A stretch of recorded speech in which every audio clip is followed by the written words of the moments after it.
Welcome, everyone, to another episode of the Caspian Game Awards. So, obviously, last time we did 2017, and now we're going to be doing 2016 tonight. So, before we get into this, let me just clarify a few things. So, because admittedly, it has been a kind of an iffy weekend. I'm not going to lie. I do apologize for the fact that I didn't stream on Friday. It's just last minute things canceled the stream I was really wanting to do with the boys, so that was kind of unfortunate on that end. Like, it was just a bad timing thing. And again, I just wanted to make sure that this particular stream was actually going to go well, so that's why I pretty much took yesterday off. So I do apologize for that. I will be making sure that Medal of Honor will be finished throughout the entire week. So as far as that's concerned, we should be good to go with the expansions. We're done with the base game. We just need to get through the expansions. And, of course, the tier list will be happening real soon. Just give me a bit more time before I do another tier list episode, especially since those take a long time for me to do the research. So rest assured, there is another tier list episode that's going to come out hopefully within the next couple of weeks before the end of the month. So I'm really excited about that. And I hope you guys are excited about that too. But either way, I hope you guys are still enjoying these streams. Make sure to hit that follow button down below. If you're watching this on YouTube, which this will most likely be uploaded at some point, hit that subscribe button, turn the bell icon on both platforms. Do all the stuff that you need to do. But in any event, let's get on with. Oh, and by the way, admittedly, I was shaving my face a little bit, and there's admittedly kind of a dot like right here that I accidentally cut myself. It's not like anything gross. It's just, if you notice that, that's what it is. Trust me, shaving is a freaking bitch, especially since, well, nobody really showed you how to shave on your, so I had to do it on my own, but you get the point. So, but in any event, let's get into the episode. So, 2016. Now, 2016 was definitely like a weird time, at least for me, because, well, I remember I just completely went off the face of the internet for a good 6-7-ish months with some occasional pop-ins here and there. But if I'm gonna be honest, 2016 was not particularly the brightest year for me. So I do kind of have some bad memories personally.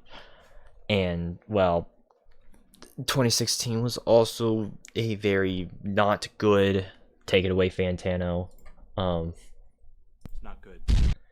It was a very not good year when it came to music and especially movies. This year was very infamous for just how many either just mediocre or just straight up terrible movies that came out this year. People made it a big deal about just how just bad this year was in general, as far as that, and also some other things that are more political that I definitely do not want to go over in this stream for your guys' sanity.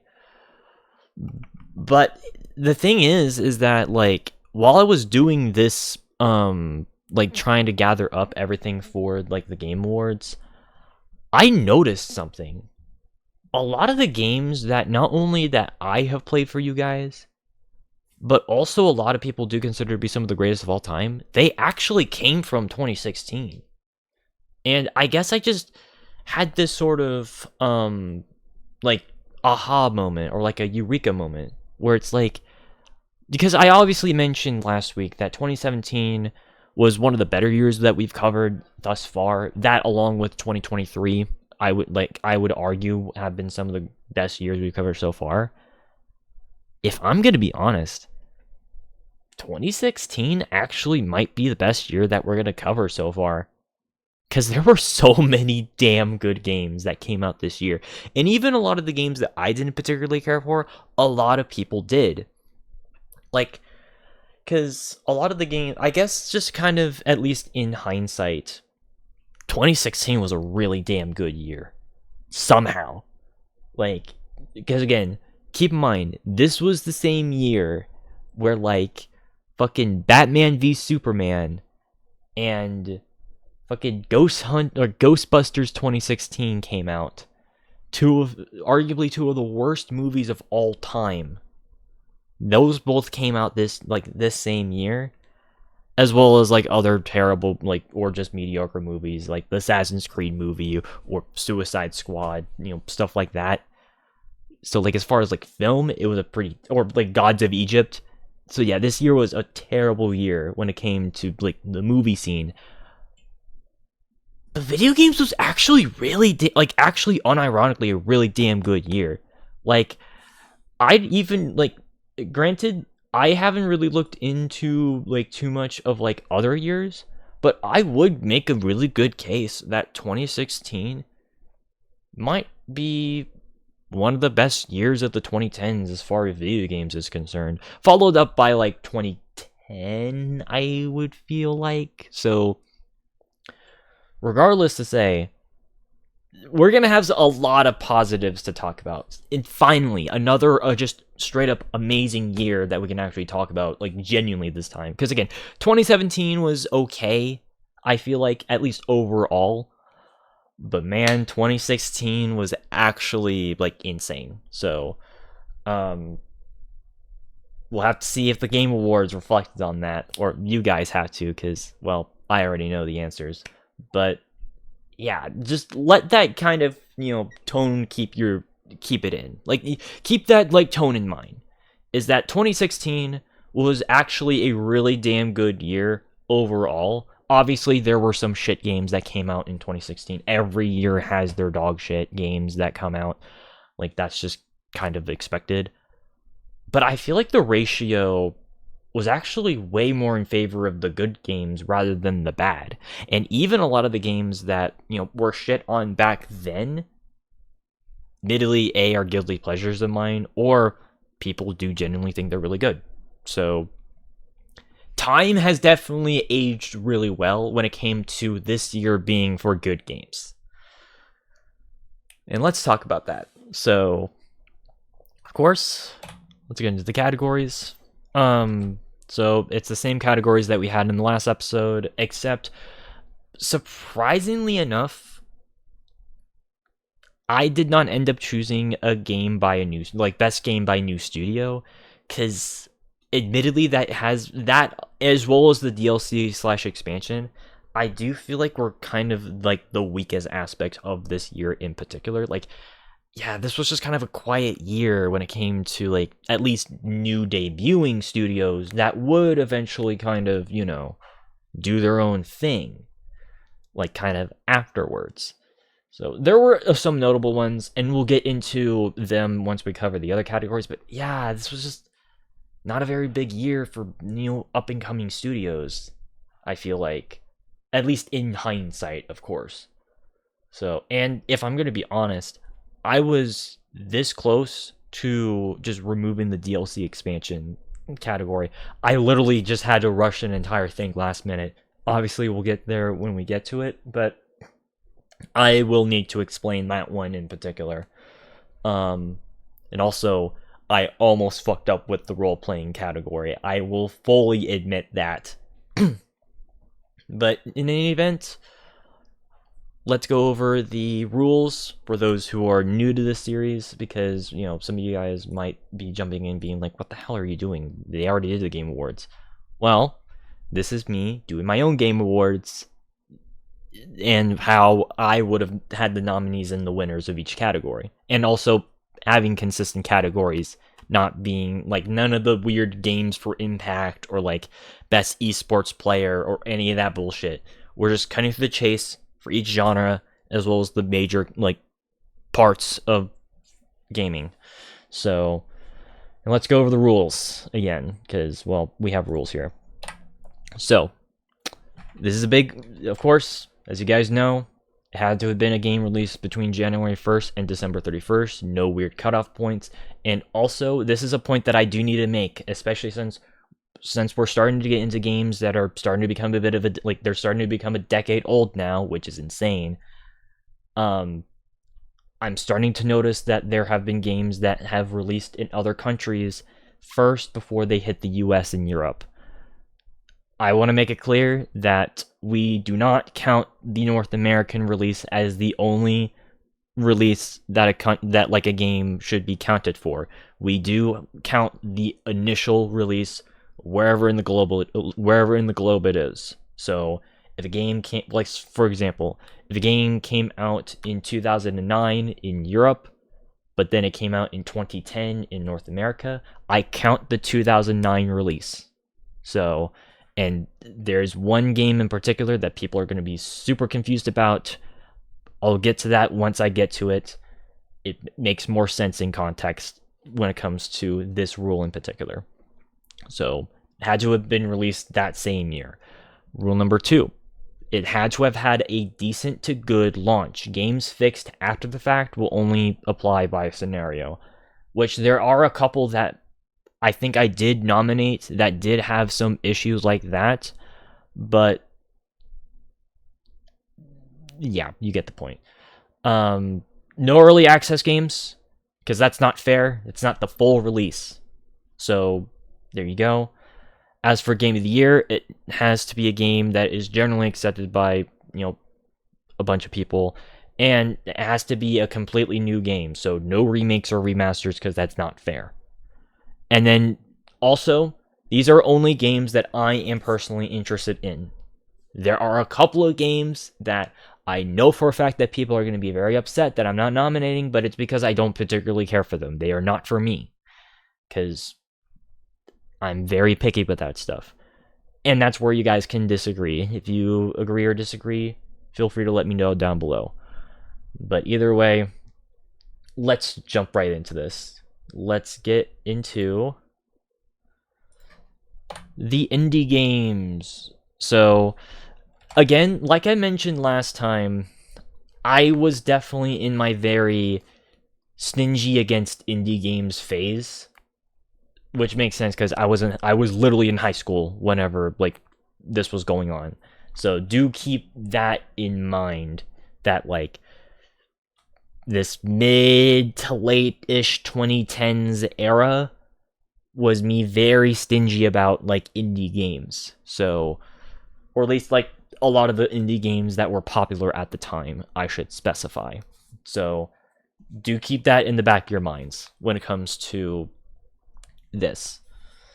And again, I keep forgetting to mention this every time. We do look at what the actual Game Awards nominated and what won, and then I show you guys my personal takes. I think I need to actually start specifying that.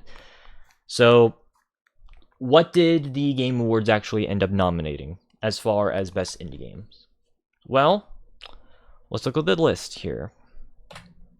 So, admittedly, I am familiar with a few of these games.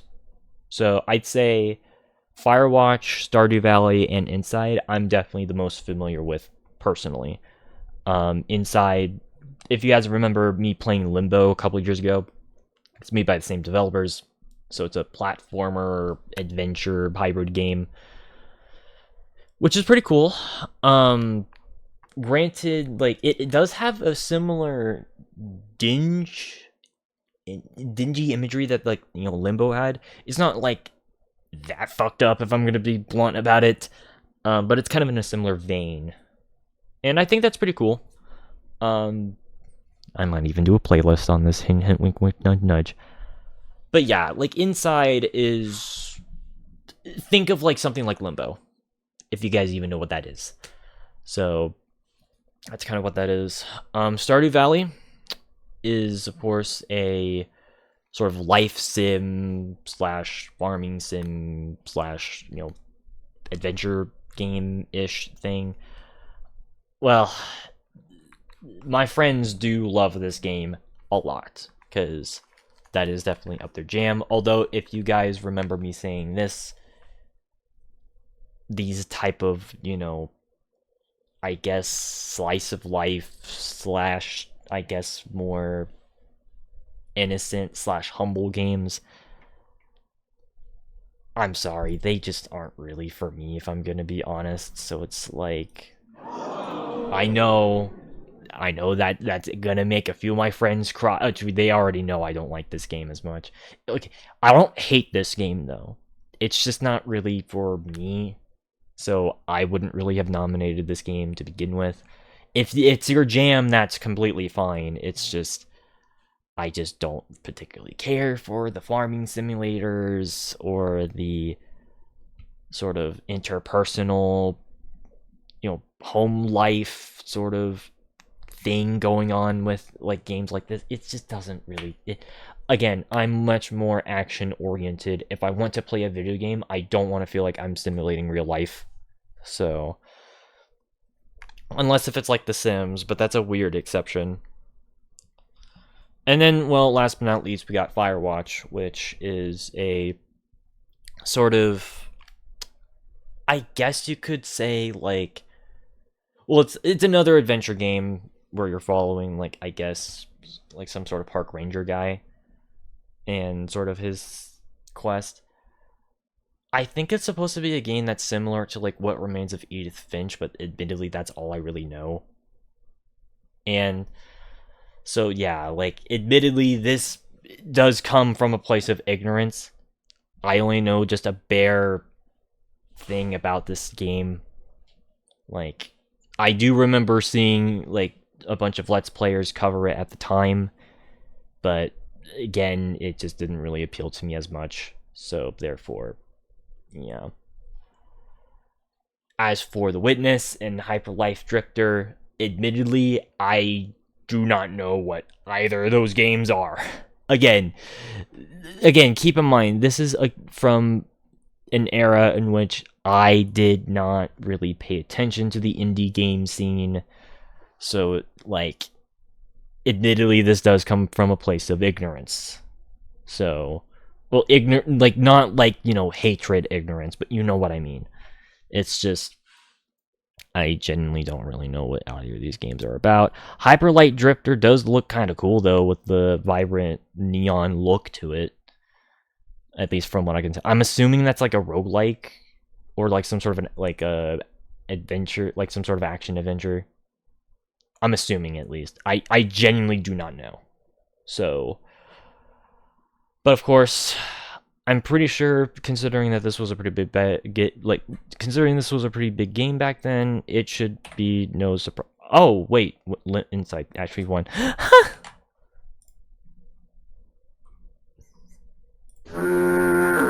I thought it was gonna show up Stardew Valley, if I'm gonna be honest. Okay, Inside won.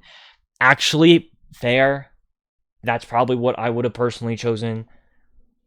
I know a lot of people would disagree with that and choose Stardew Valley, but admittedly, I would have chosen Inside. But I did look up a bunch of other indie games that piqued my interest from around this time. And I'm going to show you my personal nominees instead. So,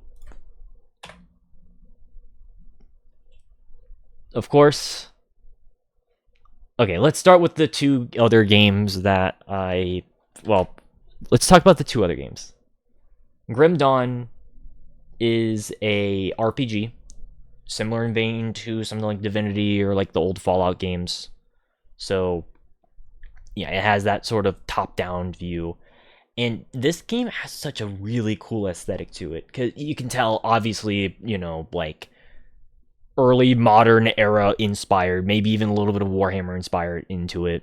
I wouldn't be surprised at all. And just, I don't know, it's just this game, as far as like its looks, as well as it being like an old school style of RPG, I think that's pretty cool. And this is just way more my style as far as like those games are, as far as like indie games are concerned.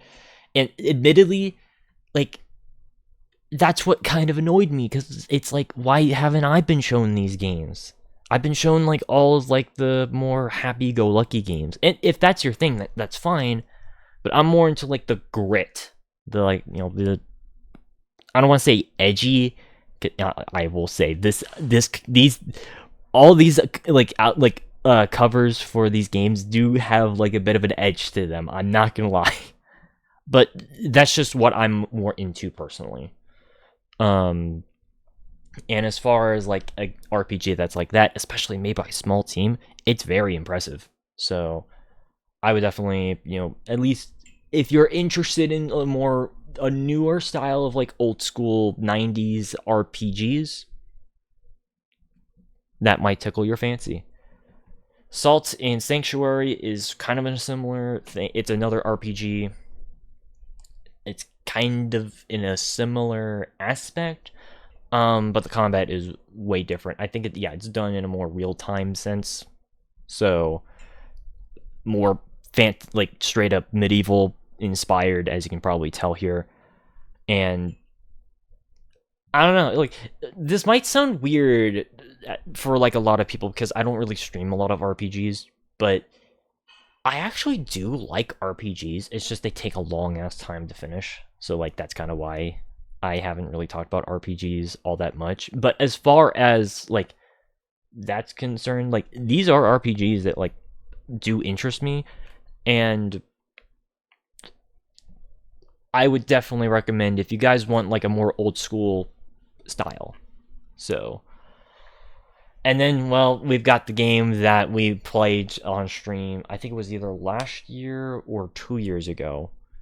Super hot. Super hot.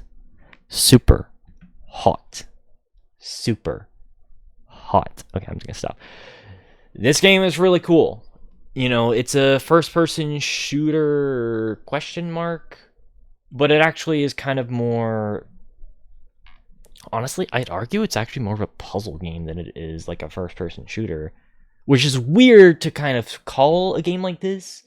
But you basically, everything is like, once you start off into the game, like each like section, it's in like bullet time. But every time you move, things get faster, and you have to take out all your enemies and progress the level by taking advantage of the bullet time, which is a really cool, unique way of using bullet time.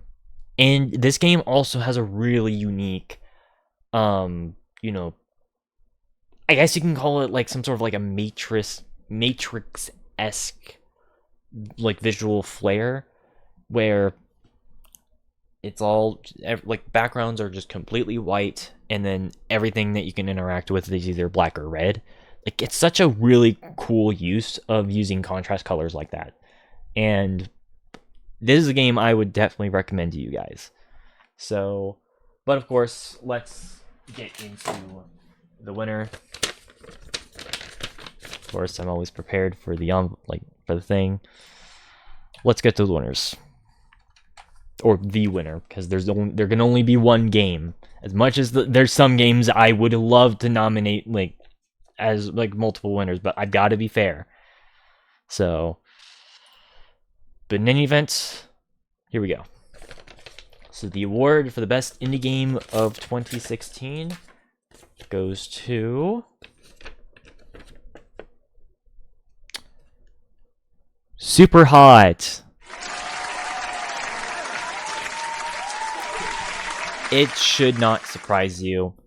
I mean, yes, the bias is already showing because this is like the only game out of the options that I've actually streamed, but I don't care.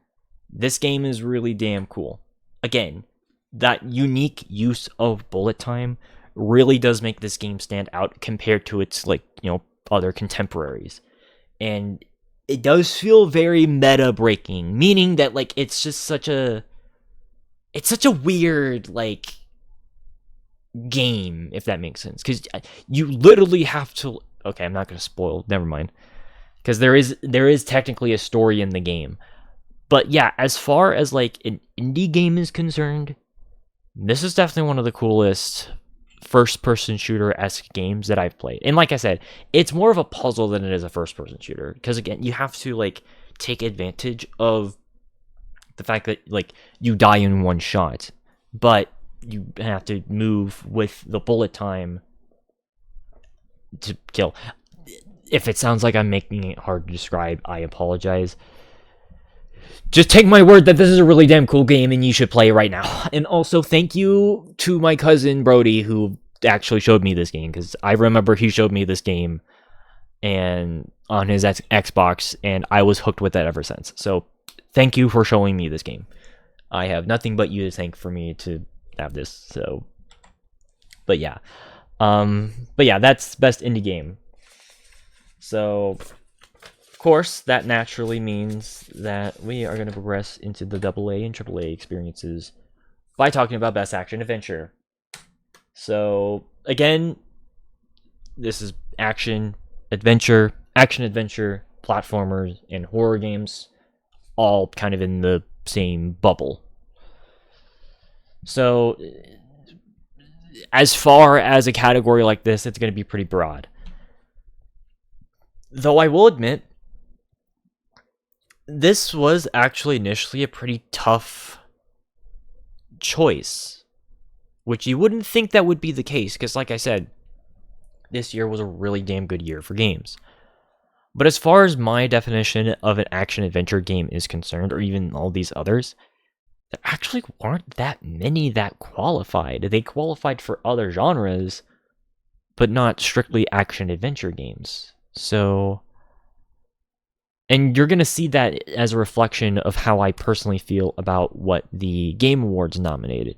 Because admittedly, it was kind of a weird, oddball choice for a lot of the games that they ended up picking. Let's cover that.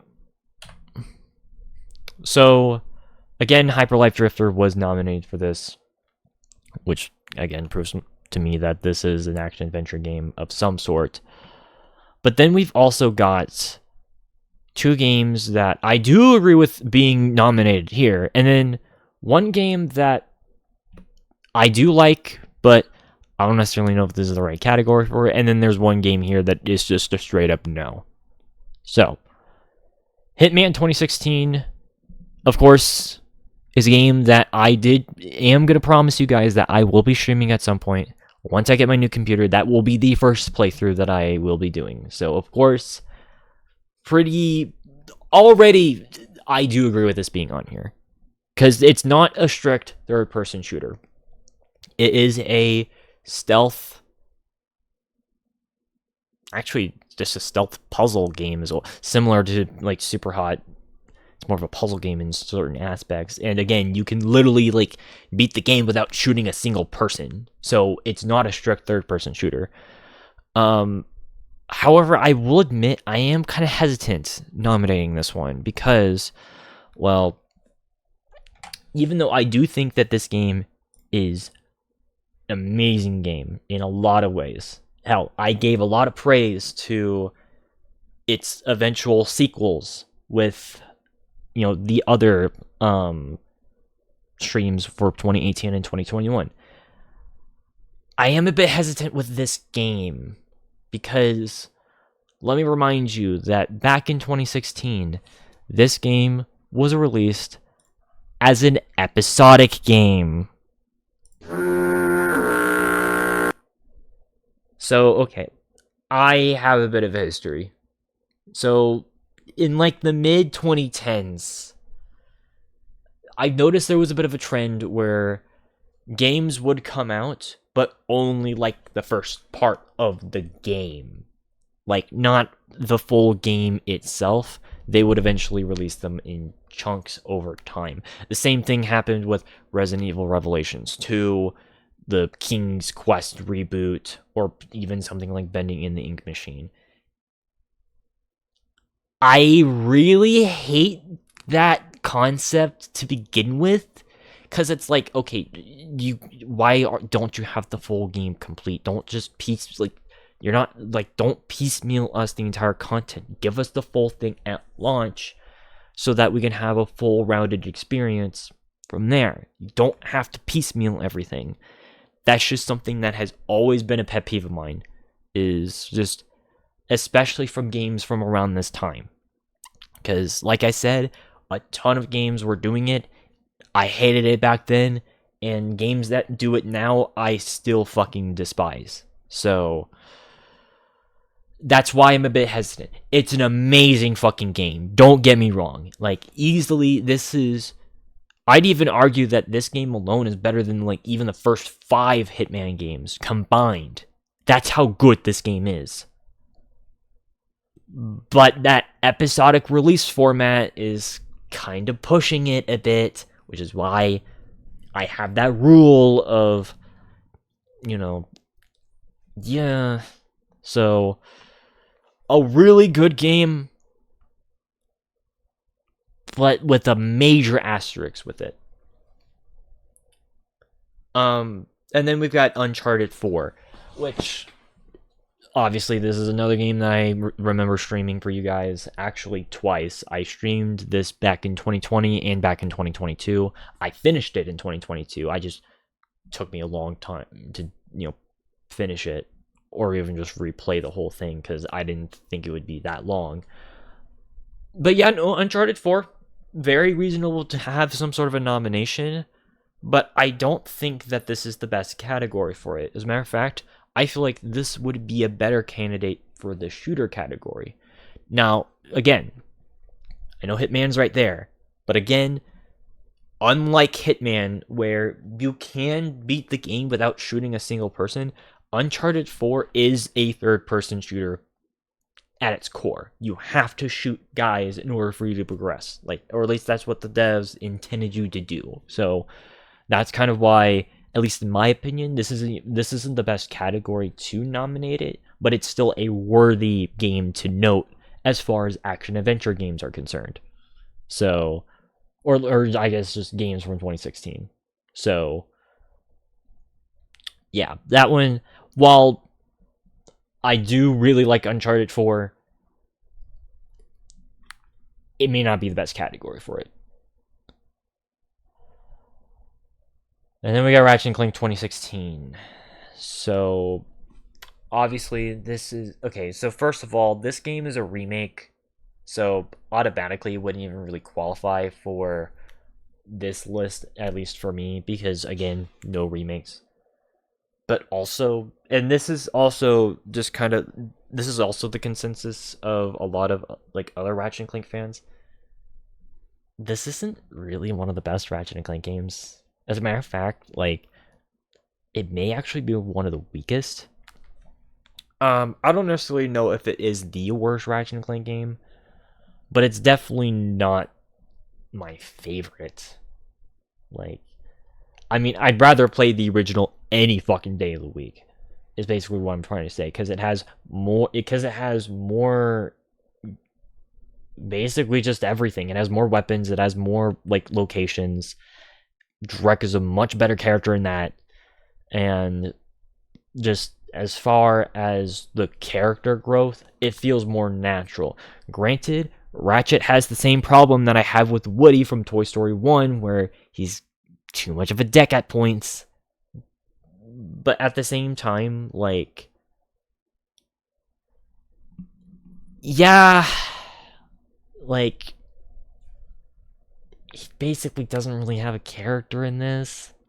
So, that's where my concern comes in, as, also, it's just, yeah, this is just straight up, I would not nominate this, as, especially as a die-hard Ratchet & Clank fan.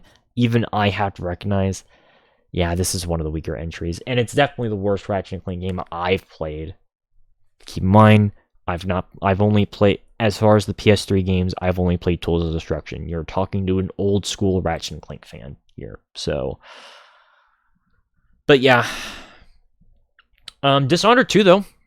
Really cool stealth adventure, another really good stealth game. A worthy sequel to an amazing, new IP for this time period. I would definitely recommend you guys check it out. It may not be as good. You can argue if Dishonored 1 or 2 is better or worse. But as far as, stealth games are concerned, and basically just being the spiritual successor to something like Thief, they're both really cool. So, and yeah, I do definitely agree with Dishonored 2 being on here. So, but what ended up winning? It won. Fair. very fair pick, because, again, it's a really good stealth game. So, especially one that has like a steampunk fantasy edge to it. If that sounds like your jam, go check this out. And also check out Thief, because Thief is a very similar series.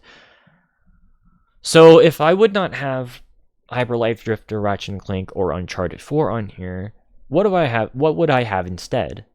Well,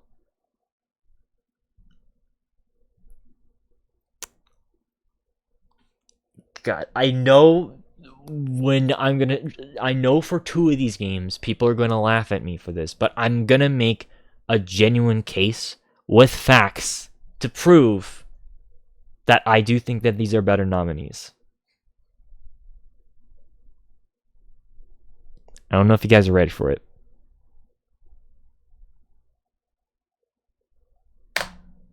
Oh shit.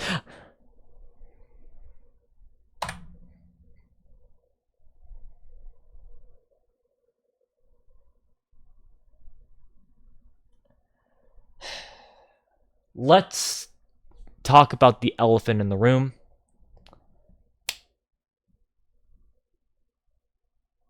The one that's like right next to me up here.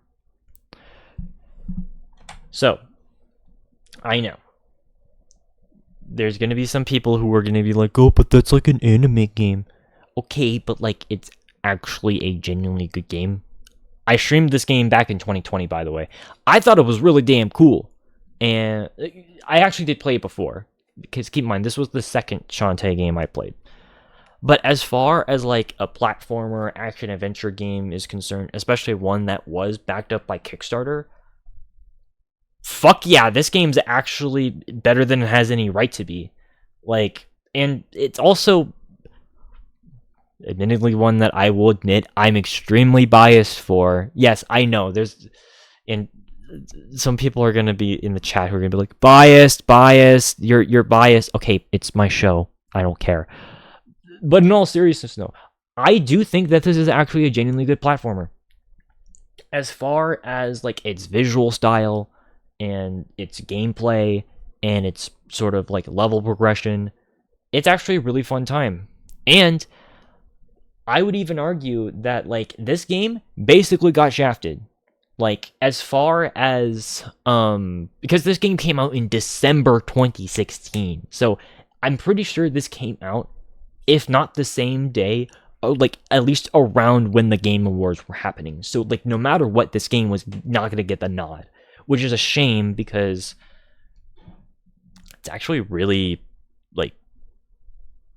like I said, combat, gameplay, and even the dialogue. Like granted, it's like you have to read subtitles, but like Way Forward has some really good writing, and if you want like a bit more of a lighthearted experience, that is my nod.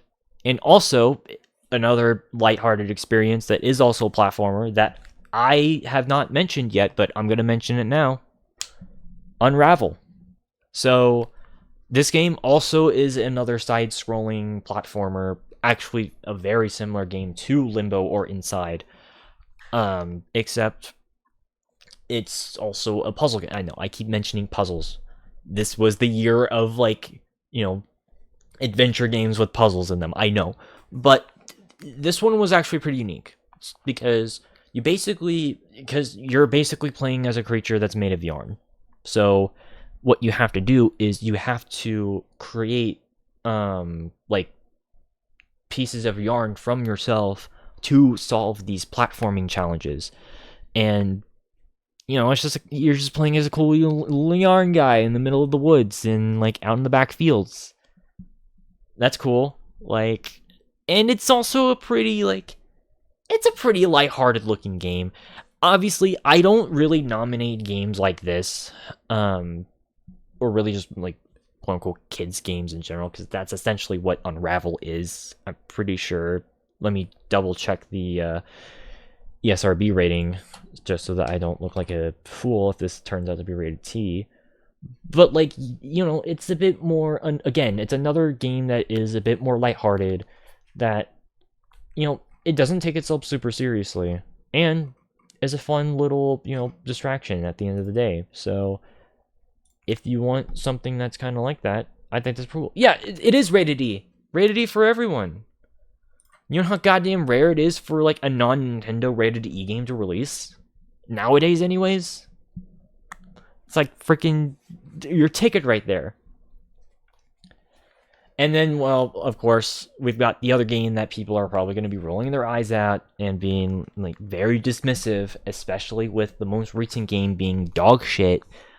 But I would still stand by that Watch Dogs 2 is not only the best game in, Watch Dogs, in the Watch Dogs like series, but I would also make a good case that this is actually one of the best GTA clones to ever exist. Like, it basically improved on pretty much everything that the first game did, but also added a lot of, new, like, varied, like, tools at your disposal, and just a much better city to like explore, because San Francisco is a way better city to explore than Chicago. Not that Chicago is a bad location, it's just I didn't feel like they used it or took advantage of the location. But with Watch Dogs 2, they took advantage of the fact that like this is a very diverse and huge city, and they even expanded upon it by adding areas like Silicon Valley, and it just kind of it's such a fun place. And also it is really funny, at least to me, that like, because again, I play Call of Duty Zombies a lot. Obviously Alcatraz is in San Francisco, Mob of the Dead. It's kind of weird seeing two, fully rendered versions of Alcatraz in video games. I don't know, it's just kind of weird to me. But as far as like, a continued follow-up, as far as a good, genuine, open-world action-adventure game, I would genuinely argue that Watch Dogs 2 is something that, like, a lot of people should, like, at least consider checking out.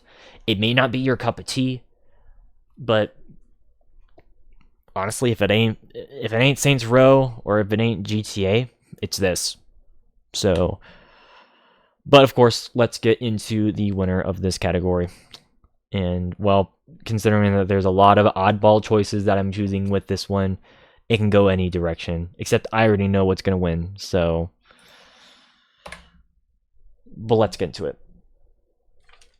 So the best action adventure game award goes to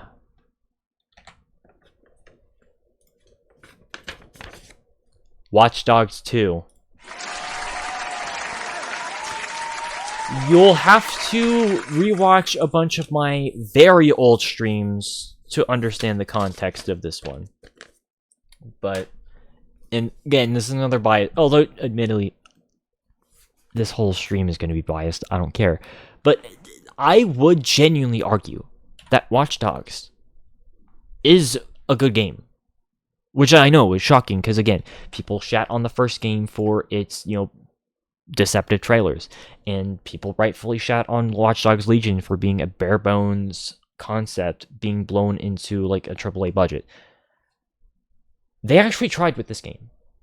And I thought they did pretty well with it. Like I said, it's heavily improved on like the first game with its like, it's way better, choosing of a city over Chicago with San Francisco, and actually taking advantage that it is in, because that's the thing with Watch Dogs 1, is that you can honestly play Watch Dogs 1, you can put that in any like city. It doesn't really take advantage of the fact that it's in Chicago. Like, it doesn't take advantage of the locales or the culture or any of that. It's just set in Chicago. But Watch Dogs 2 takes a step further and actually incorporates a reason as to why you're in San Francisco. And there's a reason as to why you're like in this area. And again, the amount of detail that's in this, because that is one thing to keep in mind, is that you can definitely shit on Ubisoft all you want. They deserve a lot of the shit that they get, especially in recent years, because of just the amount of time saver microtransactions that are in their games the just lack of caring when it comes to, like, mission variety in a lot of their games, and just a lot of them just kind of feeling the same.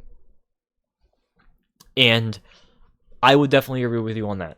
And also the stupid fucking NFT bullshit. Like, what the fuck were they thinking about that? So yeah, I definitely do agree with, like, criticisms there. But if there's one thing that you cannot deny that they are really damn good with, and we saw this with, we see this all the time with their Assassin's Creed games. Their open worlds are, you can definitely say, they are nothing but, like, shallow as far as detailing. They are some of the coolest and most, visually appealing open worlds in, like, just any sort of thing. And honestly, I would argue that San Francisco is definitely one of their best examples. So, and as well as just the fact that there's so many side activities I can do, even just simple shit that you can just do off the street. Like, there's a lot that they put into this game. And of course, this game is fun co-op. Like, I played this a couple times on co-op, and it's really fun to do. You can just fuck around and act like you're playing GTA 5. But then just play GTA 5. But fuck GTA Online. I'm not playing that shit. I'm not paying like shark cards for shit. But anyways, like, basically my point is that this game is a much better version of Watch Dogs 1. It's what Watch Dogs 1 should have been, and it's a good open world game. I rest my case. So, oh, and also, it did not have a shit launch, which is a rarity for Ubisoft games. I will give them credit where credit is due, because, like, I remember The Division 1 had a shit launch, Ghost Recon Wildlands had a bit of an iffy launch, this game did not. I remember, I was there. So, I rest my case. Let's now get into the role-playing category, which, this one is kind of like what happened with 27. I'm just gonna be blunt. It's kind of like what happened with the last one as far as the Game Awards. Again, they decided to choose DLC or games that did not come out this year. They did do a couple of good choices. I will give them that. And I'm not even saying that, like, their choices from, like, other years were bad. But just choose something from this year, please. But let's see what they did nominate.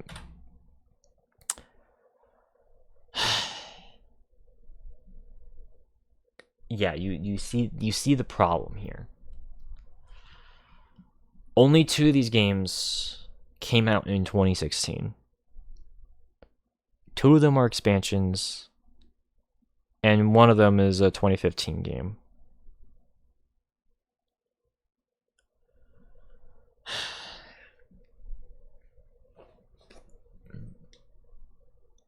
Okay. Let's go over the expansions. So, World of Warcraft Legion, absolutely not. Like, especially by this point in Blizzard's history. Like, by this point, Blizzard, they had a little bit of credibility left to them, but, like, at least in my mind, this was definitely when Blizzard was definitely starting to become the Blizzard that we now know them, like, today. And, well, Legion, at least from my understanding, was a very, wait, what the hell? Hold on, let me... Shit, sorry, I just noticed the stream was fucking laggy. Okay. Okay, sorry. But, okay, I'm really hoping that I did not... Shit, hold on, I'm sorry, this part's gonna get cut off. It's just, I want to make sure that, like, my fucking stream did not do that the entire time, because that actually would be really bad if that was. Okay. If I have to re-record this whole fucking thing. Oh boy. But anyways. what was I saying? Oh yeah, watch World of Warcraft Legion. Yes, at least to my understanding, like, yeah, basically Blizzard was starting to become the Blizzard that we now know them today. Granted, that technically was a process since like 2010-ish, but especially by 2015. Or 2015, 2016. I mean, for fuck's sake, they shut down a lot of fan servers back in 2016 where they were like trying to make it to where there was classic World of Warcraft and then there was the World of Warcraft that like Blizzard built up. They shut down the fan servers of all that. So, granted, yes, they would eventually release like WoW Classic, but like that was 2-3 years after the fact, and you know for a fact Blizzard just wanted to be the ones in charge of a server like that. So it was not with good intention made at all. So, but yeah, as far as like Legion, again, this is just kind of representative of just Blizzard kind of not being in a good position all that much. Like, again, it's not that Blizzard was... Okay, no, let me phrase that. Like, basically what I'm trying to say is that, like, the last expansion that I've heard consistently good things about was the 2008 expansion that I can't think of the name of it. Was it called, like, Wrath of the Lich King? Is that what it was called? That was back in 2008.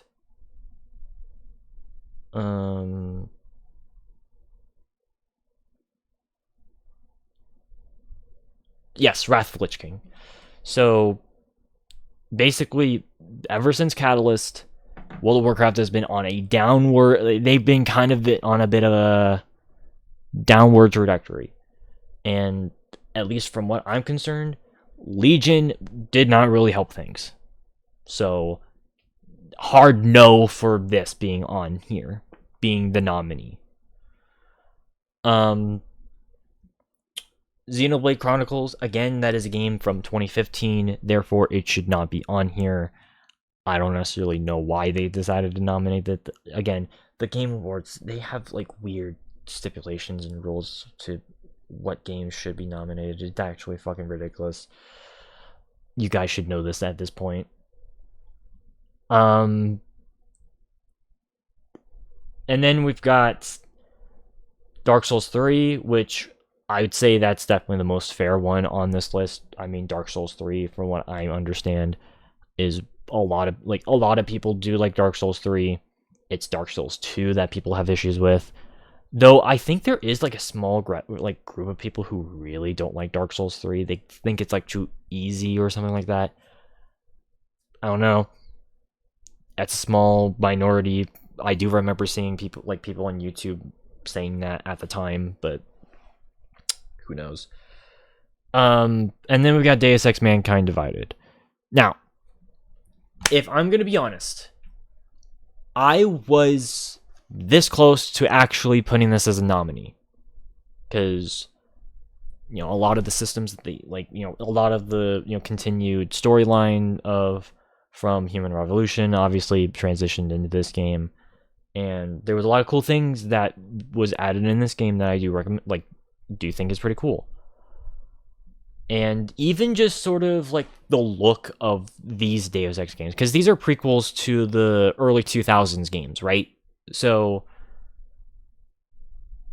and admittedly, you guys already know, infamously know, I'm not a big fan of just the old school Deus Ex gameplay. I prefer the newer style. And so, as far as I was concerned, this was more than qualified. Until I remembered two things. The dog shit ending of this game and the microtransactions that were abhorrent when this game came out. So... what a shame. What a damn shame indeed. I actually forgot about that. I forgot, just a lot of the problems that this game had at launch. Granted, it got better, but again, I'm not gonna tolerate games, or a lot of games that are good, better. So, Which is a shame, because like if I'm actually gonna be honest, I was actually not only this close to putting this as nominee, I almost gave this the award. I literally just literally last minute changed it like that. So yeah, admittedly a huge bullet that I did dodge, but it's one that I'm admittedly kind of ashamed of, and like, damn, that almost really did happen. So, What a shame. and then of course, last but not least, we've got Witcher 3's Blood and Wine expansion. Again, it's an expansion. It really shouldn't be nominated for best role-playing game, and also that's cheating, because like didn't Witcher Wild Hunt like win 2015's? It's like Game Awards. Like, stop jerking off to certain games like multiple years in a row. Like, that is something that is annoying about the Game Awards, is that like they do tend to give the same, like, a lot of the same games multiple awards throughout multiple years. It actually gets really annoying. And well, it should not surprise you that it was the one that ended up winning again. So, like, again, a very respectable piece of content. I am not denying that at all. And, well, slight spoiler alert for the DLC/expansion, it may or may not appear there, but it's not its own game. So it really is cheating here. It's cheating. Let's be real here. It should not be like better than like it should not be like ranked. I don't know. Just this whole list in general is scuffed. Like, again, RPGs were actually a decent category in 2016. It wasn't even that this year was a bad year for RPGs. It's just the Game Awards have this terrible job of just choosing the absolute asinine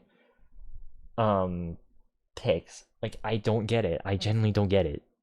So, but of course, let's actually see what we ended up nominating. And this is where I talk about games that released in other countries a year prior. That's where this comes in. So, obviously Dark Souls 3, very reasonable pick. Grim Dawn, I've also decided to nominate because, again, I think that it is a game that does hold on its own. And as an indie RPG is concerned, and as well as like a representative of the old guard, I would still recommend you guys check it out. Now let's talk about what I was mentioning with the release. So, Persona 5. You guys might be wondering, this game came out in 2017. This isn't a 2016 release. But you're not considering the Japan release. Yes, Persona 5 actually came out in Japan in 2016, but it eventually had a North American and European release in 2017.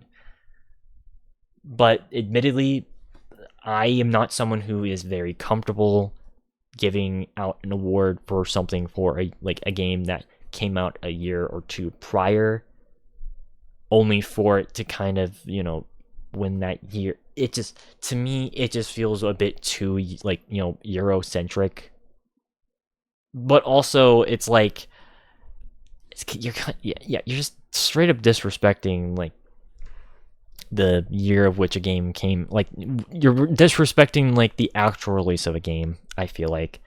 So, because this game was nominated in the Game Awards 2017 category, which does not qualify here, but it more than qualifies for this list. So, as well as, yeah, you get the point.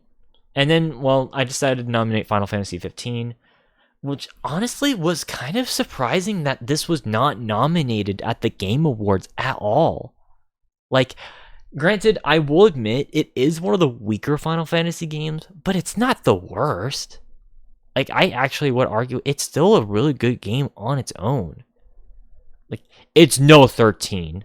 Like, it's not even close. Let's be real here.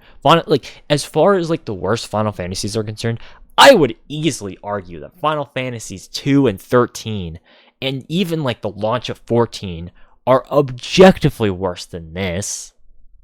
So, like,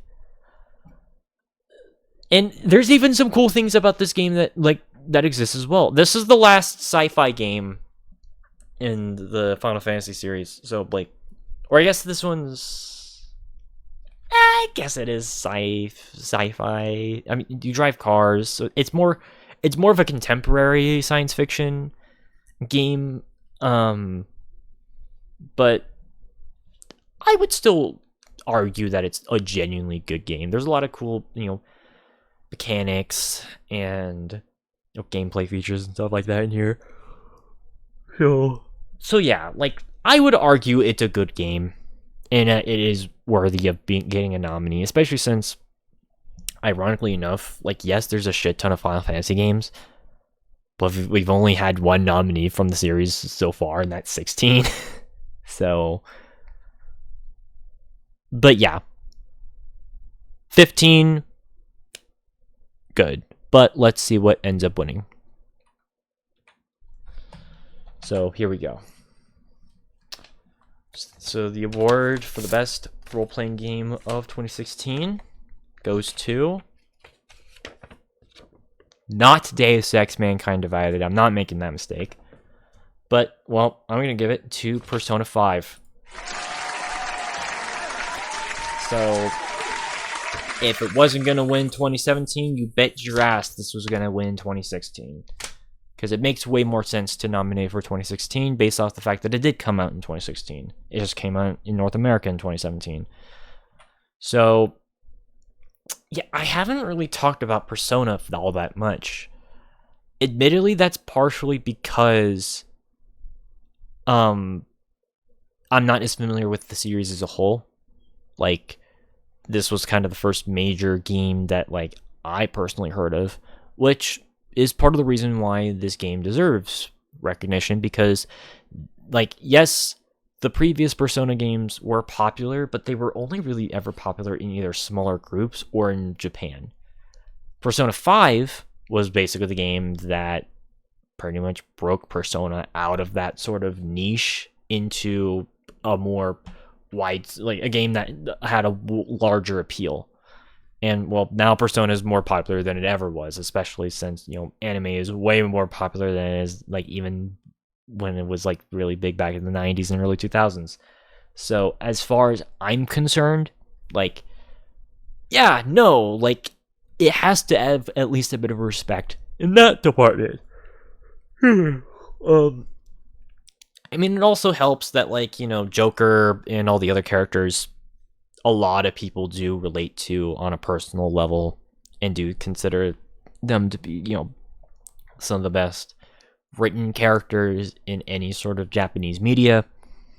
And even just the visual style, because this game goes for, like, a comic book-esque influence, because, it's all, like, superheroes with this game, which is pretty damn cool. Like, Persona is one of those where it's like each game kind of has their own style. Like, it's an anthology series, so it's like not every game, like all the games don't really have anything to do with each other.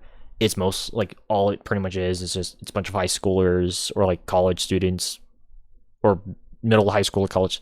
I don't know the specifics, but it's basically just a bunch of, like, teenagers kind of like, hanging around while they fight like major threats to the world. Well, it's basically what I like to call the teen superhero, like, trope. Think like Danny Phantom or My Life's Teenage Robot or Kim Possible, like shit like that, except in like a video game and anime form. That's essentially what Persona is. So, and well, admittedly, that is a trope that I personally do like, so I gotta give credit where credit is due for them kind of sticking to their guns with that. So, and again, just kind of it being an RPG, there's tons of depth and, stuff like that. So, check it out, especially if you're a huge anime fan. Because I know Saimori loves this game. And Persona 3. But anyways, let's get on to the shooter game category. Now, this one's actually an interesting one, because technically, at least, this is the first year we're going to cover where the Game Awards actually did have a best shooter category, because in the early years of like the modern Game Awards that we know them now, they actually did have a best shooter category. In 2016, they were trying to phase it out though, and they basically called it the best action game category. But let's be real here, all the games in that category are shooter games, so it's basically still the same category. And I don't know why. It just kind of seemed weird to me that they were trying to phase it out, because shooter games are a huge category in just video games. And I'm not even just talking about first and third person shooters, because you have like, top down shooters, you have run and gun shooters, like you have shoot 'em ups, like those. That's just a major branch as far as like video games are concerned. It's just, I think people most associate it with first-person shooters and third-person shooters nowadays because of shit like Call of Duty, Gears of War, Halo, Battlefield, Rainbow Six, obviously being even Uncharted, like all these like third and first-person shooter games being what we think of shooters now. But like it's still a big category. To like completely snub is a bit weird to me. But how did they treat the Swan Song category, or the Swan Song for this particular category? Well, okay, they have really good picks, as you can clearly see. But there's one game that has aged like sour milk on this game, like on this list. I'll get to it. Let's go to the games that do deserve to be on here. Doom 2016, Battlefield 1, and Titanfall 2. More so Doom and Titanfall 2. I'll get into the specifics with Battlefield 1 in a little bit, because I know I gave this game a lot of shit. But let's talk about the games I know for a fact you guys know I like. So, yeah, Doom. Doom 2016 release is, well, one of the best reboots ever. Like, I would definitely make a good case that this did kind of save Doom. Not that, like, the previous Doom game, Doom 3, was bad. As a matter of fact, I would still say that that was a good game.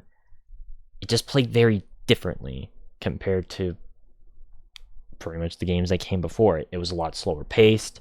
You had to reload your weapons. It took more inspiration from a lot more contemporary shooters at the time. So, which is ironic because, well, Doom started the idea of a Doom clone. So, yeah, like, that's kind of the conundrum, at least with Doom 3, is that it's a really good game in its own right, but a lot of people do try to distance it as not really being a Doom game, and only just being a Doom game in name. Well, however you feel about Doom 3, that doesn't apply here, because Doom 2016 is a fucking legendary game, and should be praised as being one of the best games to really just, come out. It really did reinvigorate Doom as an IP, and I don't know, it's just a fucking awesome game. What else do I need to say? So, you guys probably played it. I've definitely played it. Go check it out.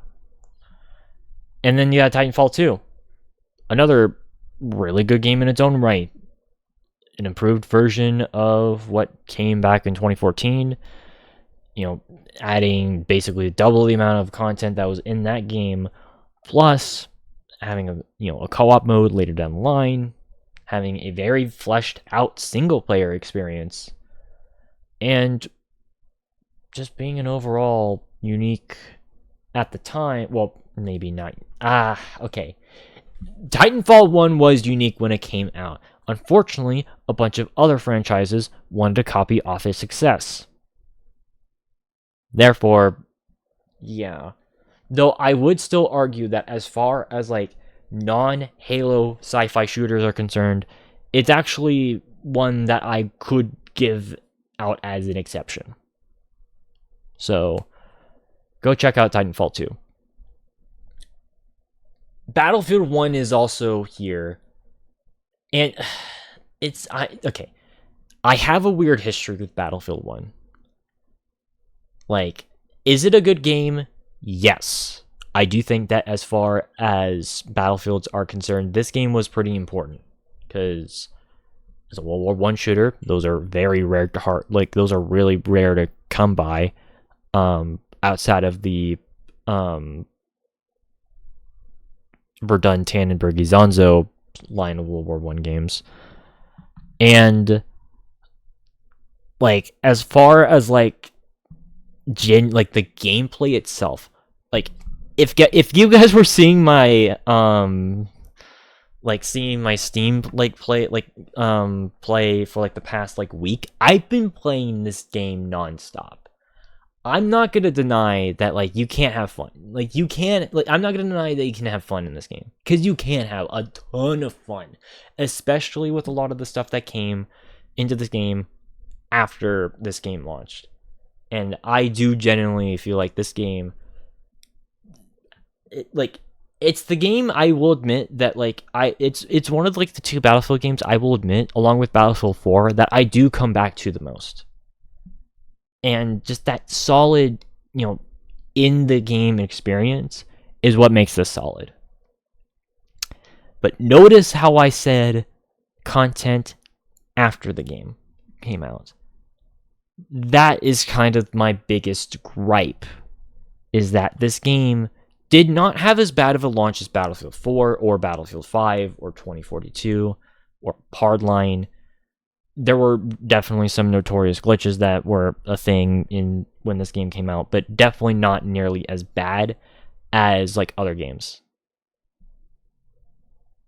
It just did not have enough content to justify its existence at the time. It's kind of like with Black Ops Cold War, where it's like, I really like that game, but holy shit, it should have had way more by like the end of its life cycle. And a part of me still kind of feels that way with Battlefield 1. And because of that, I do think people do put this game way too high on a pedestal. Like, I do think this game is overrated, but it's not a bad game. It's just overrated. So that's where my stance comes from. It's just that lack of content really does hurt this game. At least lack of content at the time. Now the game is completely fine. Just, it's not the best Battlefield game. So that's where I come in and be like, yeah. Oh, and also, the game, there's certain weapons that do break the fucking game, but I'll get to that when we get to multiplayer. But okay, you get the point. Let's talk about Gears of War 4. Gears of War 4. This is like a lot of people's least favorite Gears of War, right? Like, because most people's favorite is like what, 3? So it's like either 2 or 3. And from what I heard, 4 was a massive letdown. So, admittedly, I don't particularly know myself because I have not played Gears of War 4, but that's kind of what I generally get when people talk about Gears of War 4, is that it's the worst in the series. So, yeah. Well, you guys, of course, I'm ignoring the big one right here. God. Overwatch. So, Overwatch is definitely the game of all time. I remember when this game came out, I hated the game. I did not like the art style. I thought the characters were annoying. I didn't like the fact that it was a hero shooter, and it just felt like it was Blizzard just cashing in and just ripping off TF2. Which, especially considering if you guys know anything about the history of both Warcraft and StarCraft, which they were supposed to be Warhammer and Warhammer 40k games, that really isn't that big of a shocker. too bad this was the biggest game of all time at the time. And, well, it should not surprise you. Oh, wait. Doom won that category. Never mind. Okay. Doom won 2016. Fair. As far as the action game is concerned. But I'm sorry. It's just, as far as Overwatch is concerned, I've always had a complicated history with this game. For the first 2 years of this game's life cycle, I hated this fucking game. And it didn't help that this, along with a certain other game that had a very similar art style, that was a battle royale that was owned by a game company that deleted their own IPs from the from the Steam store recently, that I will not name for my sanity. It didn't help that this was one of those games that everyone would not shut the fuck up about. So, I hated it. Then, a couple years came by, and I finally picked it up. As a matter of fact, I still have my copy to this day. And I kinda, sorta got into it. I started to kind of generally accept the fact that, a lot of people like the game, and also just there's some cool stuff that they do with, they did with Overwatch. Hell, I even streamed this game several times for you guys in the past, so it's not like it's a game that's completely without some memories for me. It's just Blizzard, man. After all the bullshit that Blizzard tried doing starting around 2019-ish, as well as them just completely removing the game. Because let me remind you, you can never play this game ever again. They they shut down the servers in favor of Overwatch 2, which from what I can tell is not only literally it's the same game. No, it's not even the same game. It's a worse version of this game. I can't really, justify this being a nominee. And frankly, the one thing that I have always stood by, and this is something that even some of my closest friends have given me shit for, I don't fucking care. I still stand by this. The fact that this game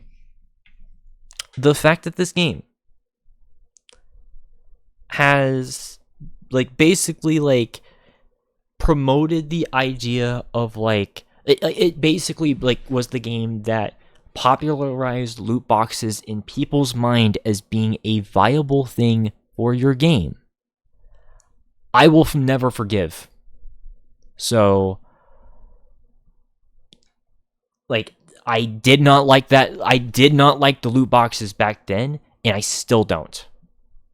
So let's just say I had a complete U-turn of how I felt about this game.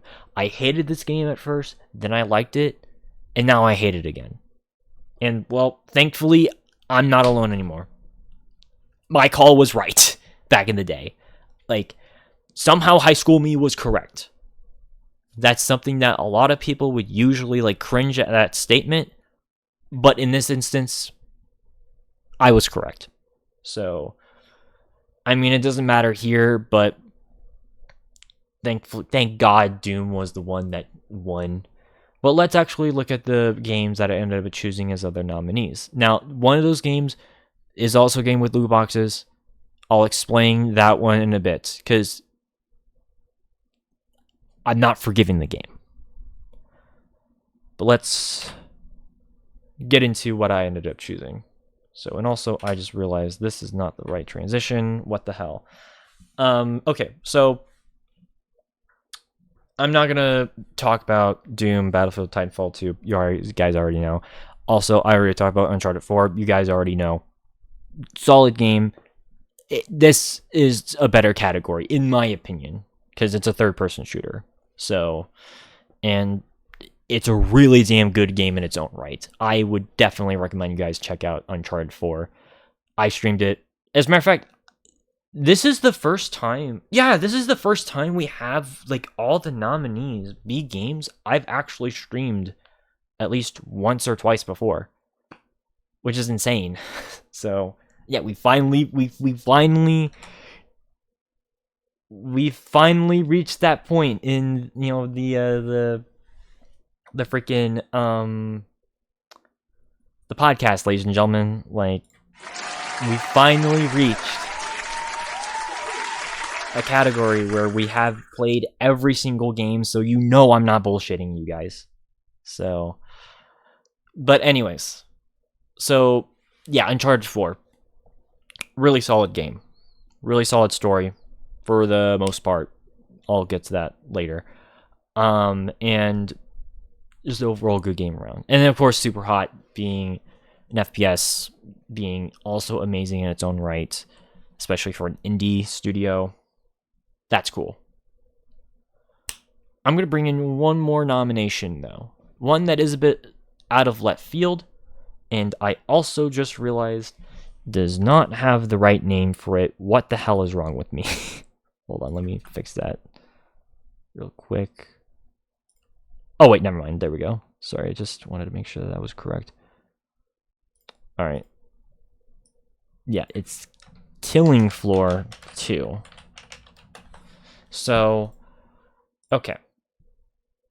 Now, this one, admittedly, people are going to be questioning because, well, this game also had loot boxes in it. And you're correct.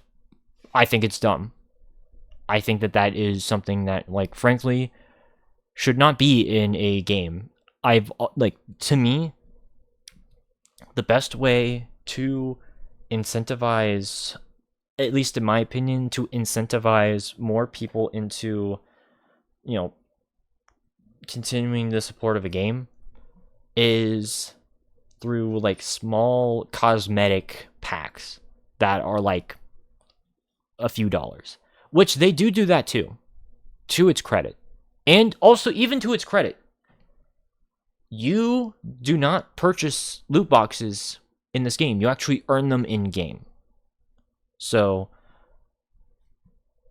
but here's the major difference between Overwatch and Killing Floor 2. Overwatch is a multiplayer-only game. Killing Floor 2 is a cooperative game. Like, and, well,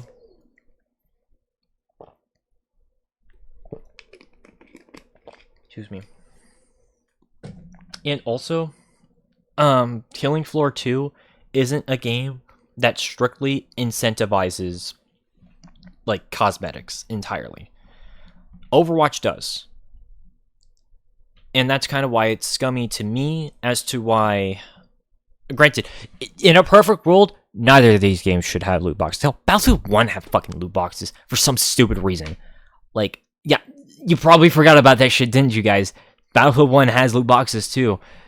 Although, to be fair, they are the most useless loot boxes in any game. Because it's shitty cosmetics that I know nobody wants. And you can also just get rid of for scraps. So you can, like, either you can use that to, like, you know, get the melee weapons you want. So, but yeah, like, you get the point. Is, yeah, most useless. Like, basically my point is that this was the era of loot boxes, and unfortunately it's a matter of a fact that I can't ignore. And, well, no matter how good a game is, they're gonna have loot boxes. That's my response. So, but even putting that bullshit aside, because I know we've been on that tangent for a while, Killing Floor 2, really good game, really good cooperative shooter. I'll get to it once we get to another category. But anyways, let's choose the best shooter game, because admittedly we are kind of draining on this point, and we're not even halfway through. So let's just get through this.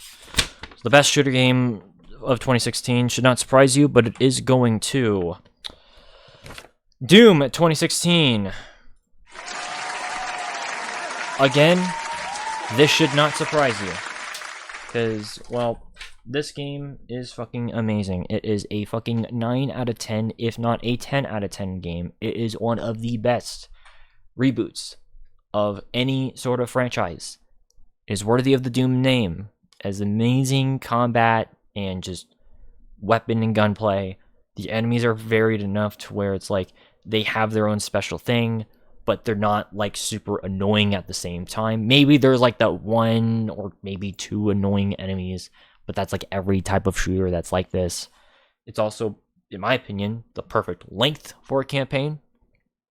And, well, this game brought back retro shooters, because for a good 10-ish years, retro shooters were just not seen as cool. I guess you can argue Wolfenstein: The New Order, but like, to me, that just, there's too many elements in that game that kind of make it more like a contemporary shooter, at least in my opinion, to where I don't really count those games to be retro shooters.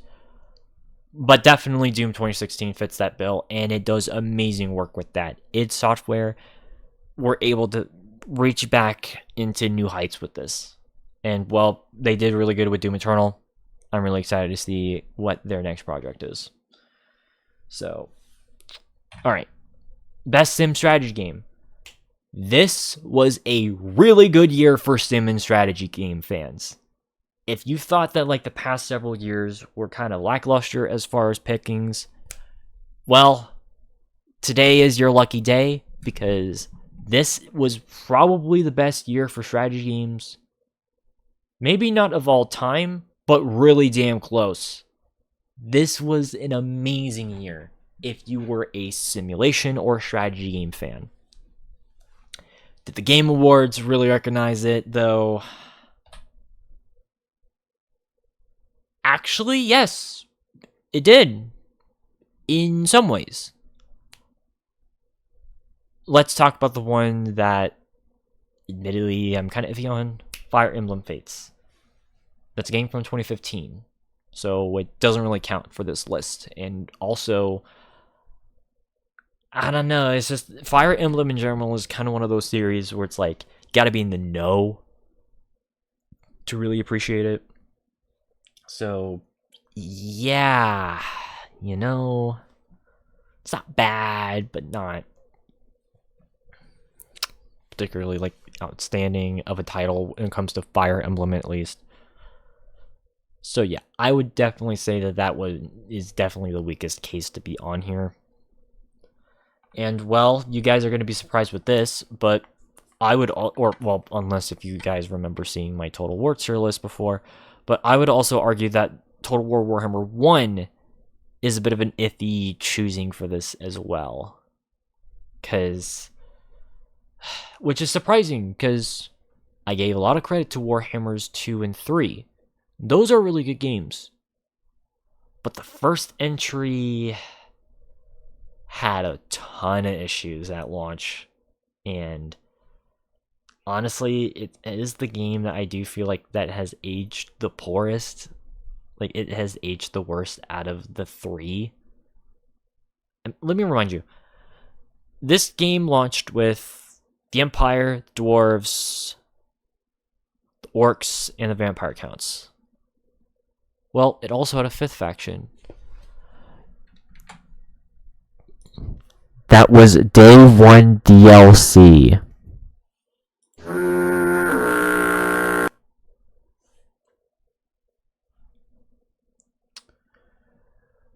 No thank you. No thank you. Well, that, and also, I just feel like this game is just super bare bones. Like, you don't really get the scope of it being like a Warhammer game. Like, thankfully, thankfully, like, you know, Wood Elves and Norsca kind of helped that, but like those were expansions that came out after, so it's not really fair to like help that with this game. Beastmen did not help at all, because they're not really a good faction to play in this either. So that's my Bretonia, same case. So it's like, I don't know. I feel like the Grand Campaign just has aged the poorest out of all the three games. Like, you can still have a ton of fun in this. It's just a poor man's version of what could have been, which they thankfully fixed with the sequels. But then we get into Banner Saga 2, which is a really good game in its own right. Like, I gave a lot of credit to Banner Saga 3. Banner Saga 2, similar case. It's one of the more unique takes on the strategy genre and like turn-based strategy games in general. Like very, Viking-esque appearance, and what was reflective on like the art style. So if that piques your interest, check it out. And then we've got 2 legendary games just in this alone. Civ 6 and XCOM 2. I cannot stress to you guys enough how big these 2 games alone were for 2016. Like, Civilization 6, of course, is the follow-up to an already legendary IP, which existed since the early 90s. And, again, this was the follow-up to the, critically acclaimed Civilization 5 from 2010. So, to be able to, reach the same heights as Civ 5 and still stand on your own is a monumental task that this game was able to achieve with so much force. Like, it's actually insane that this game was able to actually, at least reach us, at least get very close, if not even exceed. Granted, there are those people who argue whether or not Civilization 5 is better, or if Civilization 6 is better, or hell, there's even some people who still argue if Civilization 4 is better.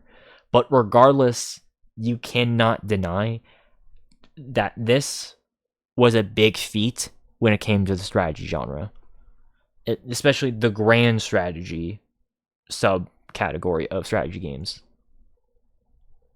And then we've got XCOM 2, which it's a damn shame that my computer cannot run this game whenever I'm streaming, because this game actually is one, in my opinion, another legendary game. I remember seeing so many goddamn ads in late 2015 and early 2016 for this game. But guess what? Those ads were correct. This game is genuinely one of the best strategy games ever. It is such a monumental just improvement on just that initial first reboot game. Because again, this is a reboot from a series that came out in the 90s. And yeah, no, XCOM 2 is definitely one of the best strategy games. But we just scratched the surface. Because guess what? Okay, well, guess what one? Civ 6. Not surprising. Respectable choice. But let me remind you guys what else also came out this same year.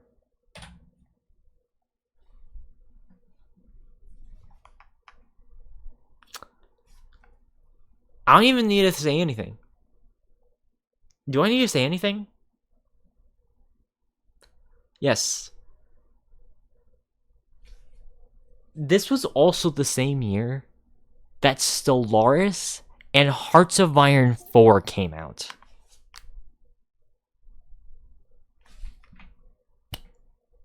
That is some steep competition. You guys have no idea. Obviously, a lot of people do love Hearts of Iron 4. And well, it's considered also to be one of the best grand strategy games of all time, for it being the most refined version of a Hearts of Iron game. Just a lot of the vast amounts of content. The fact that you can play as any country you want, and you can actually conquer the world as any country you want. You just have to play smart. That to me is pretty insane. You have to do so, there's just so much content, with Hearts of Iron 4. And of course, that's not even including the DLC, which I'm not going to include, but that to me is pretty insane. But then you also have Stellaris, which I would argue is Paradox's best strategy game ever. because not only does this game also is also a very accessible grand strategy game in its own right, but also the amount of skill trees that are in this game, the amount of customization that you can do to create your own empires, shit, even create your own scenarios. Like, this is the most like flexible strategy game of all time. Like, this game is insane. Like, I wish I streamed this game more. Shit, I wish I played this game more in general. Because, again, it just sucks because, this game came out, I think, like a month, like within a month before Hearts of Iron 4. So, like, yeah, but, like,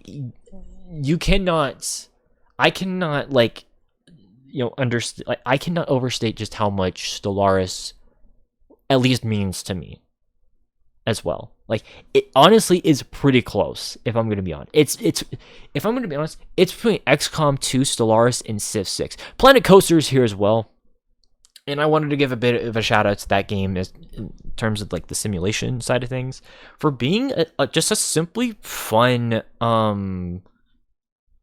like, amusement park management game. Like, I streamed it, I think, like, twice. And while admittedly I didn't really do too much with it, that game also offers so much customization.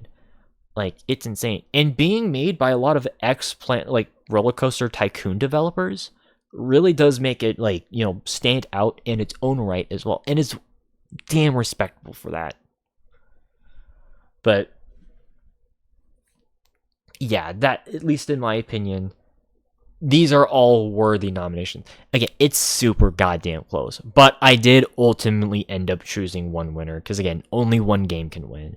But again, the shooter the shooter category, as well as, like, this sim strategy category, should tell you just how amazing this year was for just games in general. Even, like, the action adventure category should tell you everything. So yeah, 2016 was a genuinely phenomenal year for both strategy games and shooter games. Unfortunately, we can only choose one winner for this category. So, it was close, but I did end up choosing one particular winner. Oh boy. So, the winner for the best strategy game of 2016 goes to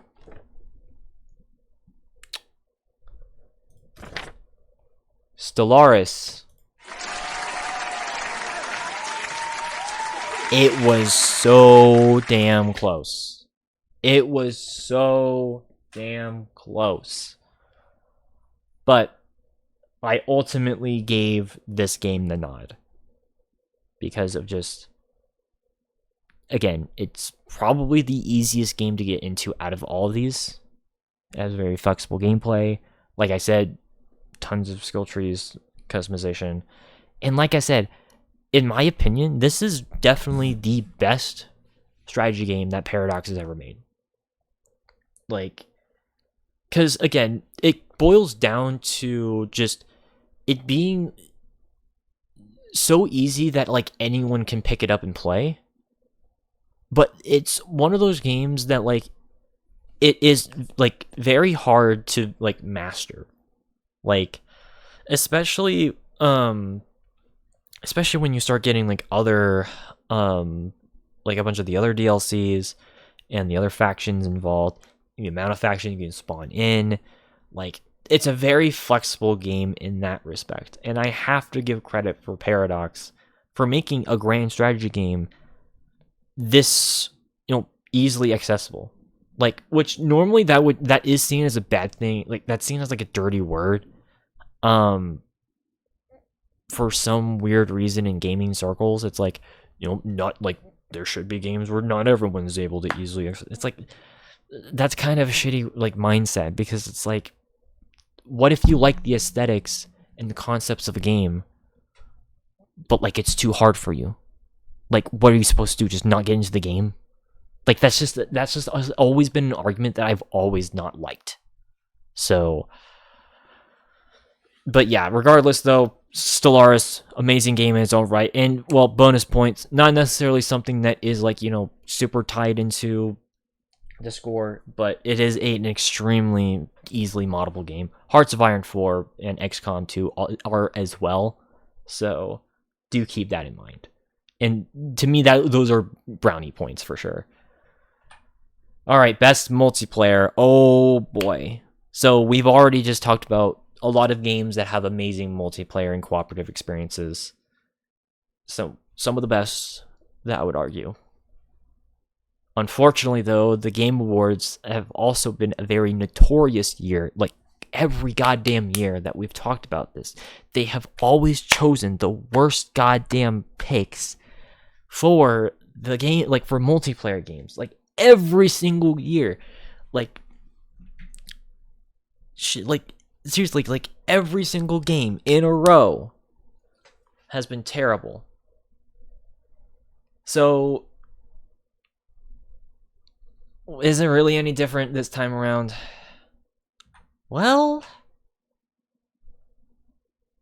I'm actually gonna say probably not for once. For once, I know. I mean, they have Battlefield 1 and Titanfall 2. Very respectable choices in their own right, for sure. So, no complaints there at all, which is a first. Because usually it would only just be like, you know, maybe one game that I would agree with. A lot of the time, it's been no game that I've agreed with. So the fact that we actually have, honestly, 2 solid contenders is really damn good. And very telling of just how good of a year this year was. You could not ignore Battlefield 1 and Titanfall 2. Like, they were, like, instrumental to the success of 2016. So, no complaints there.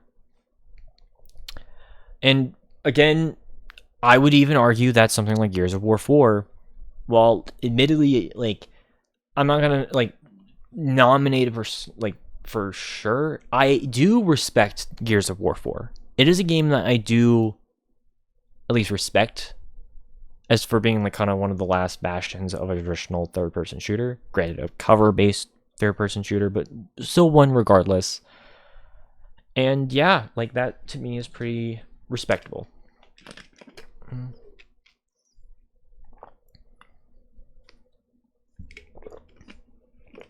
unfortunately, the other games I do have problems with. So, Rainbow Six Siege.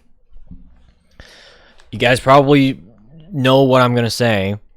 Going once, going twice, going 3 times. It's a game that didn't come out the year that this Game Award happened. This is a game from 2015. Granted, this is under their threshold because this came out, I think, in December of that year. But still, by our stipulations, it does not qualify. So, yeah. And even then, I don't know. Siege is, again, just another game that's, like, I'm iffy on. You know? Like, I think this is another hella overrated game. Especially if you know the context of the Rainbow Six IP. I love Rainbow Six. Like, Rainbow Six 3, Vegas 2, and hell, even, like, the first couple of games. I think those games are fire.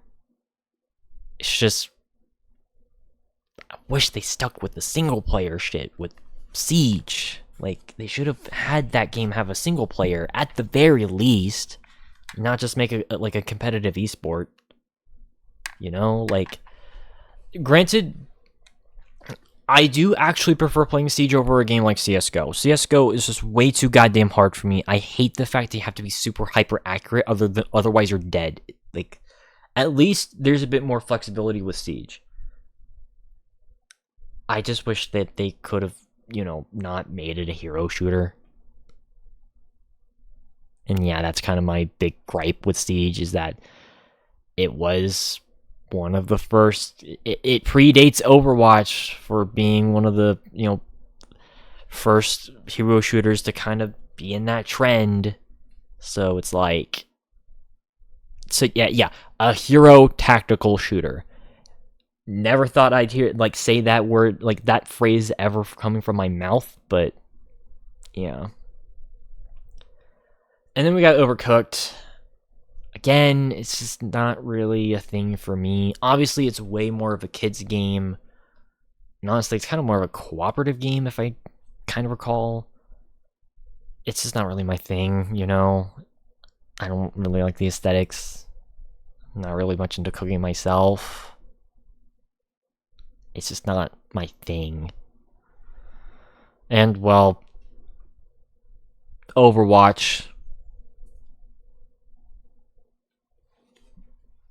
Overwatch 1, by the way, so, you know.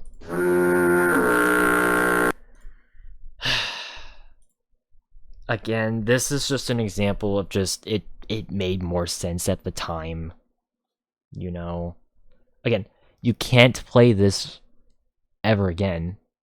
I mean, yeah, there's Overwatch 2, but, like, it's an inferior version in a lot of people's eyes. Yes, and yes, this is another example of hootyitis. For those, granted, there are some people who don't know what that phrase means. Basically, it means the objective worst choice in word ceremony is the one that wins that thing. Comes from Hootie and the Blowfish winning in 1996 is best music, like best upcoming music artist, whatever the fuck it's called. So, just for context, this is another example of hootyitis here. That just frankly, yeah, this is just pretty dumb. So, well, let's look over the games I ended up choosing. All these games I've obviously talked about. Stellaris, Hearts of Iron 4 being grand strategy versions. These games are very, can be pretty fun cooperatively / against other players. You can pretty much, do how you do with that. And then, yeah, Battlefield 1, Titanfall 2, and Killing Floor 2. Those are pretty big choices right there. Killing Floor 2, I think I'm actually going to explain Killing Floor 2 a bit more here. So, because I think this is probably a better category to talk about it with. So, Killing Floor 2 is a cooperative horror shooter. For those who don't know, I streamed it plenty of times before. And yeah, no, as far as it's basically like an alternative to Call of Duty Zombies. That's kind of how I see it. Granted, the concept of Killing Floor actually predates that of Call of Duty Zombies because it was originally an Unreal Tournament 2004 mod before it became its own thing. As a matter of fact, it just had its 15th anniversary. The original game actually just had its 15th anniversary. So, yeah. And as far as just a pure game experience, it's a fucking amazing one. As far as just a straight up just cooperative shooter is concerned, I would argue that it is one of the one of the best experiences that you can have of just a pure co-op just game. So I really like playing Killing Floor 2. It is so much damn fun. I will say though, like I said, the way that they monetize this game, unfortunately, is a bit of a problem. And admittedly, I do, unfortunately, if I'm going to be honest, it mostly does boil down between Battlefield 1, Titanfall 2, and Killing Floor 2, as far as what I'm going to pick. Just kind of a spoiler. Not to disrespect Stellaris or Hearts of Iron 4, it's just, they're more niche games, I feel like. Whereas with, these games being more FPS games, broader appeal. And I even alluded to that with Battlefield 1.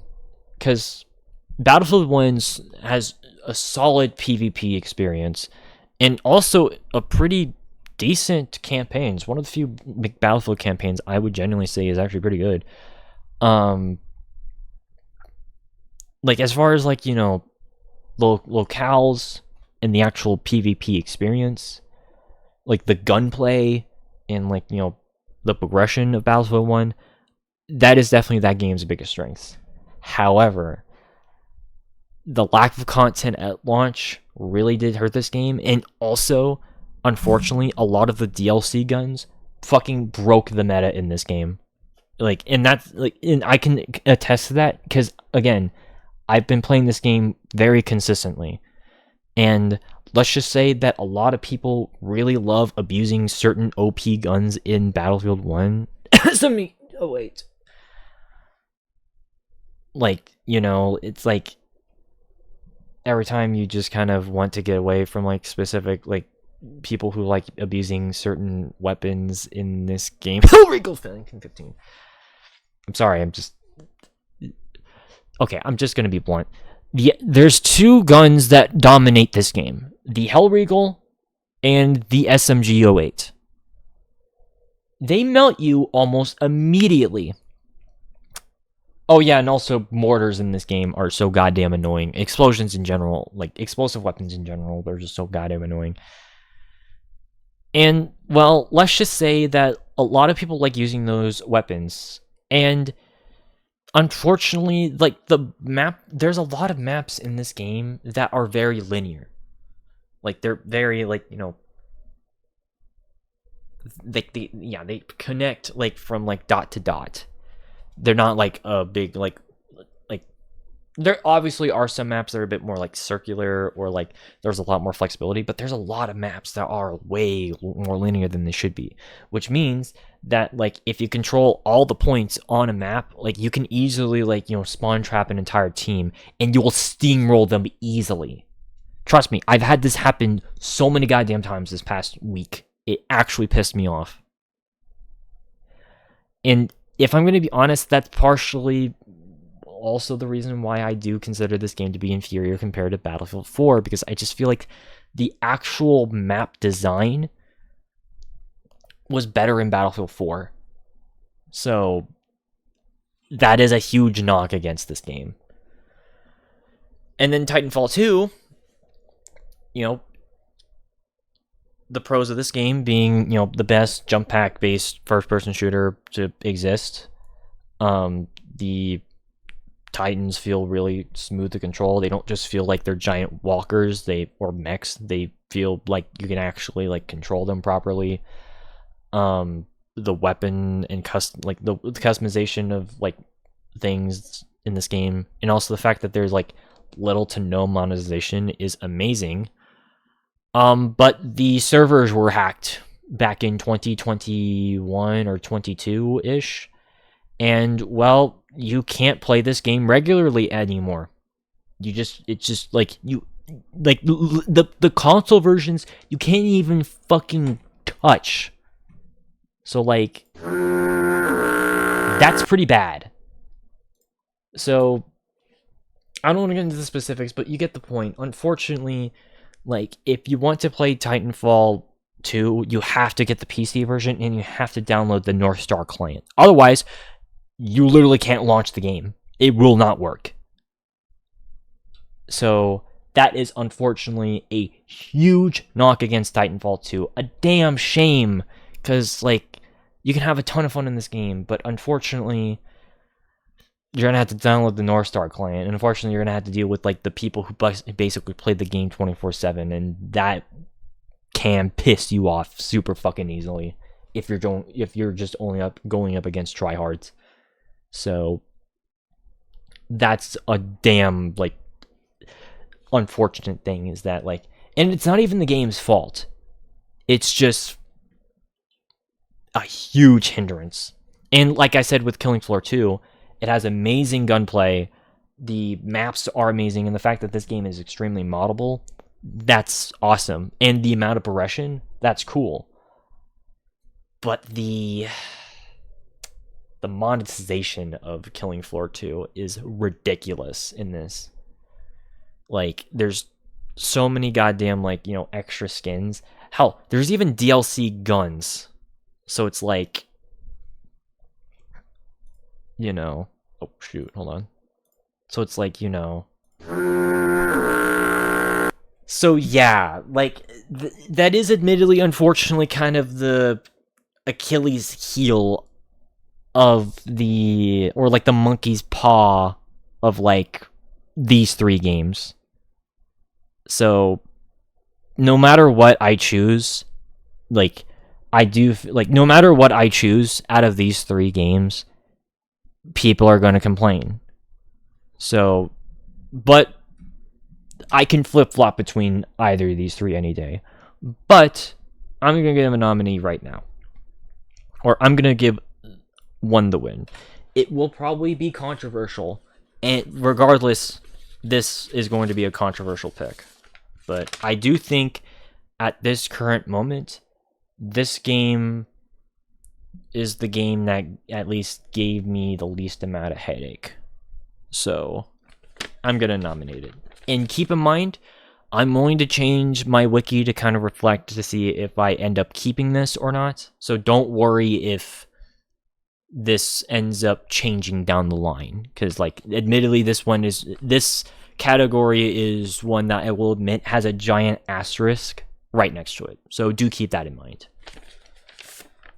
But in any event, as of right now, the best multiplayer game of 2016 goes to Killing Floor 2. Wait. There we go. Again, this was super close. This was really, like, super close. But considering that, like, this is a cooperative game, and you guys know I'm way more of a cooperative, like, fan, like a PvE fan than a PvP fan nowadays, this one has the edge, despite the fact that it does have that annoying monetization. So do keep that giant asterisk on this category. But as far as why I chose this, well, this game is an overall improvement on the sequel. Like, not that the sequel is bad. The sequel is actually really good. It's just, you can tell that's a mod that originally started as a mod, so it's not fully fleshed out. This game is definitely fleshed out for sure. So that's good. There's also, again, tons of progression. There's plenty of maps and weapons. Like, even, like the DLC weapons, there's a few DLC weapons, but they're, like, not, like, they're only, like, a small, like, they're only, like, about, like, an eighth of the amount of weapons that are in the game. So that's still, like, a ton of weapons that you can still access. It's not like it's a super big deal. It's not like Black Ops 3 where there's more DLC guns than there are actual guns, which is fucking stupid. So at least you can actually play with the damn guns, most of the damn guns in the game. And, well, there's tons of enemies, but just like with Doom, like, there's not one single enemy that overtakes them all. So that's pretty cool. And, again, just like with Stellaris, just like with Hearts of Iron 4, there's plenty of mod support, so it's a bonus point, but there you go. That ultimately was the thing that did kind of, like, that and the co-op aspect was the thing that did kind of take this over the edge compared to Titanfall 2 and Battlefield 1. Not that those are bad games, it's just I'm more of a PvE person and not really a PvP. So, alright, speaking of asterisks, this category, DLC expansion, I almost removed this from the slideshow because, well, admittedly, this was just like with, like, games by new studios. This one was also kind of one, like, a kind of a category that, like, I'm gonna admit was a bit iffy. Because there wasn't really any standout DLC or expansions from this year. I did ultimately choose 4, but one of which no. Okay, I'm not gonna regret having this. I'm just gonna stick to what I have here. So let's talk about this. Okay, so, admittedly, there's really only 2 that I do feel super confident with as far as this.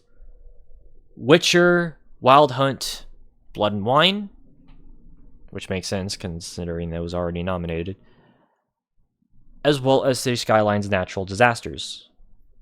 Honorable mention goes to the Winter DLC for City Skylines. So, but I decided to choose this one. So, Witcher 3's Blood and Wine DLC is considered to be, by a lot of people, one of the best expansions of all time. it continue Geralt's kind of story, but also definitely adds a bit of like elusive dark fantasy elements, or even more dark fantasy elements to this, and it just kind of makes him out even more as a badass. So I'm talking loosely because I don't want to talk about spoilers, but it's definitely a DLC that like adds a ton of new content, which makes sense because like a lot of RPG expansions adds like a ton of new shit to the game, new areas to explore, and so that's pretty cool to like have a new vast area for you to explore in this game. And well, you guys know I'm already kind of biased with fantasy games anyways. I've not really like I've not actually talked about The Witcher for you guys, kind of like with XCOM, but that's because admittedly I do kind of want to play the games for you guys one day. It's just once I get a better computer. But yeah, like Witcher 3, Blood and Wine, more than worthy of a nod. And then we've got City Skylines Natural Disasters, which, like I said, this spot kind of goes to both this as well as the Winter DLC. I can't think of its fucking name. For the love of me, I'm so sorry. But I do think that both of these are definitely good picks for DLC for this game. So yeah, let me just double check what's called. Snowfall, that's what it's called. Yeah, it's Snowfall. I end up choosing Natural Disasters though because I do feel like this is the one that people would probably mess with the most, because with Snowfall, like, it doesn't add seasons. It only it adds like new maps, but like those are only exclusive to the thing, so it just felt a bit more limited. Whereas with like Natural Disasters, you can pretty much use in any sort of game, It adds in tornadoes, floods, meteorites, like adds in a ton of like destructible stuff, as well as a bunch of stuff to kind of counter that or to kind of protect from that. Radio towers and fallout shelters, stuff like that. And it's a pretty cool DLC for those who are interested in that sort of like apocalyptic style of gameplay. I mean, a lot of people liked it whenever the SimCity series did the same thing. And well, this definitely does deliver in a very similar way. So yeah, definitely a worthy nod for best DLC. Admittedly, these final two I'm a bit hesitant with. I was definitely hesitant with these, as a matter of fact. So, Black Ops 3's Awakening. You guys already know I'm not the biggest fan of Black Ops 3's multiplayer. So, although I will say, Splash and Skyjacked are two beautiful looking maps. They obviously Skyjack being a remake of Hijacked from Black Ops 2, and then Splash I think was like the most popular DLC map of BO3. Like, I'm surprised they haven't brought it back in some capacity. Although to be fair, that's probably because of advanced movement. They would have to overhaul the map to accommodate for normal movement. So that's probably why. But yeah, like those two maps, I will admit, are pretty cool. Even Gauntlet being kind of a split map was kind of cool. But let's not kid ourselves. The real reason why I added this DLC is because of Der Eisendrache. Because Der Eisendrache is easily one of the best Call of Duty Zombies maps, period. Like, it's the most vanilla BO3 exclusive map. But that's why I love it. Because it's the most... So it's, like, obviously besides, like, the remasters... If we're strictly talking like Shadows of Evil, Der Eisendrache, Zetsubo, Garad, and Revelations, it's the most BO1 feeling map. And that's why I really like it, because it's like it's the most like basic feeling map, but it's not overly complicated. And even the stuff like it's a lot of like it again, it's a game, it's a map that anyone can get into and have fun, but it's a map that if you want to like learn all the ins and outs of and do the Easter egg, like it takes a while to master. Again, it's like with Stellaris. It's easy to get into, but it's hard to master. That's why Horizon Drag is such an amazing map, especially compared to Zetsubo, where, and this is my shitting on that map. It's just, at least in my opinion, like it's just a bit too complicated for its own good at points. So it's like, yeah, Horizon Drag is just an amazing map. And I definitely recommend you guys, if you, again, zombies in BO3 is just amazing in general. It's the thing that holds that game up. So I would recommend you guys check that shit out. And then we've got Assassin's Creed Syndicate's Last Maharaja's pack. This is the one I'm definitely the most hesitant with, because Syndicate, I don't think was really that well received to begin with. But more importantly, like, this game, like, I don't know, this is just kind of an iffy pick. Though, definitely an interesting one, because, you go outside of London with this, you actually go to India, and you do a bunch of missions there, kind of, exploring the region. I just don't know, like, if it justifies being on here. That's kind of why I was iffy with this. So, it's not a bad expansion. Like, it's pretty cool in its own right. It's just, you can clearly tell that, like, it's probably the weakest, like, link here. So, but of course, it should be pretty obvious what's going to be winning here. So, let's just get this out of the way. So, the winner for the best DLC / expansion for 2016, Witcher 3 Blood and Wine. Of course. Not even a question. Like, again, I don't want to get into spoilers for those who do want to get into this. All I'm going to say is that, like, it kind of continues on with Geralt's stuff in-game. New enemies and locations are pretty cool. I mean, just look at that fucking, like... Hey, look at that fucker. Like, vampire, I think. Shit's insane. So, and like I said, it's arguably one of the best expansions of all time. So, naturally, it's something that I would get. Especially as something that's iconic, as The Witcher. So, there you go. Alright, best remake / remaster. So... admittedly, we are actually getting pretty close to not having to do these anymore, because it was around like 2014, 15-ish when there were a ton of remakes and remasters being made all the damn time. So once we're done with 2015, we don't have to worry about this anymore. It's just, I still want to give credit where credit is due, especially for the remakes that a lot of people do respect. So, what did I end up choosing for this? Well, some of you are gonna laugh. Fair. But I actually do think that these are reasonable picks. Most of them are remasters, of course. Twilight Princess remastered, BioShock remastered, which we actually played in 2020. That's the version that I do remember playing on my PS4. Both of those are definitely just pure remasters of just their base games, not because they didn't have DLC or expansions. So,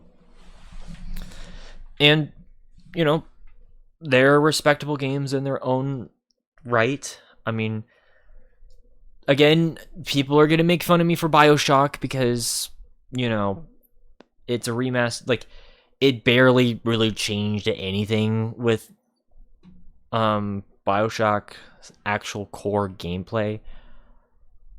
But there is one thing I do actually like about this. The the developer commentary that they added in throughout levels. Like, it's a small detail, but it is, at least in my opinion, something that is pretty cool to check out. No, oh yeah, and also the museum. Yeah, the museum, the developer museum that they added. That is like, you don't see that anymore. Like, you don't really see games have, in-game, making of the games type of like content in the game. That's just, you just don't see that shit anymore. And at least from what I can tell, this was like one of the last times they did that was for a remaster of a game that already came out. So yeah, like as far as I'm concerned, that sort of developer commentary stuff does give it a bit more credibility than just being a simple remaster of a game that already existed. So, at least in my opinion. And BioShock is already, a game that a lot of people revere to the high heavens anyways, so it's cool to see. And similar story with like Twilight Princess, like, this game came out 10 years prior, so a much needed updated version of the game was absolutely necessary, especially for newer hardware. Granted, I wish that like this was part of the Switch, although that's not a problem for me because I actually do own Twilight Princess on the Wii. But you get the point, is Twilight Princess is a game that definitely needed a little bit of an uplift, so Nintendo did so. And yes, you guys are definitely going to make fun of me for these next two. Skyrim Special Edition and Modern Warfare Remastered. I know those two are considered jokes, or at least by a lot of people. Because with Skyrim, the joke is that there's a million different versions of Skyrim now. There's Skyrim on Switch, Skyrim on PS4, Skyrim with Skyrim with paid mods, fucking, the anniversary version. Like, there's so many goddamn re-releases of Skyrim. But if I'm gonna be honest, I do feel like that this is probably like the true re-release of Skyrim that was initially intended, because this is essentially like the definitive edition of Skyrim. At least that's what it should have been. Because like this was essentially like a remaster, like, which granted that usually I am very stingy about games being remastered fucking, not even 10 years after. Okay, more so remade, I guess. But this was a remaster for newer hardware, not just for, PC, but like specifically for Xbox and like for Xbox One and PlayStation 4. So in that aspect, I think they did the best that they could for a type of re-release that honestly wasn't really that old at the time. So, and also, again, like, you can shit talk Skyrim all you guys want, but it is one of the most, like, it was at least, it was one of the most popular open world RPGs of all time. Like, again, Skyrim did become a joke, but unlike something like Overwatch, Skyrim actually aged pretty decently, I feel like. So, you can complain about how many fucking re-releases Skyrim gets, but like, you can't deny that it's a pretty big game. So, and then we got Call of Duty Modern Warfare Remastered. Again, this is another game that got a lot of shit because initially this was bundled with Infinite Warfare. Initially, like, as the only, like, the original, like, only way for you to even get this. And people were pissed about that so goddamn much that they made Infinite Warfare one of the most disliked videos, like the reveal trailer of Infinite Warfare, one of the most disliked videos on YouTube.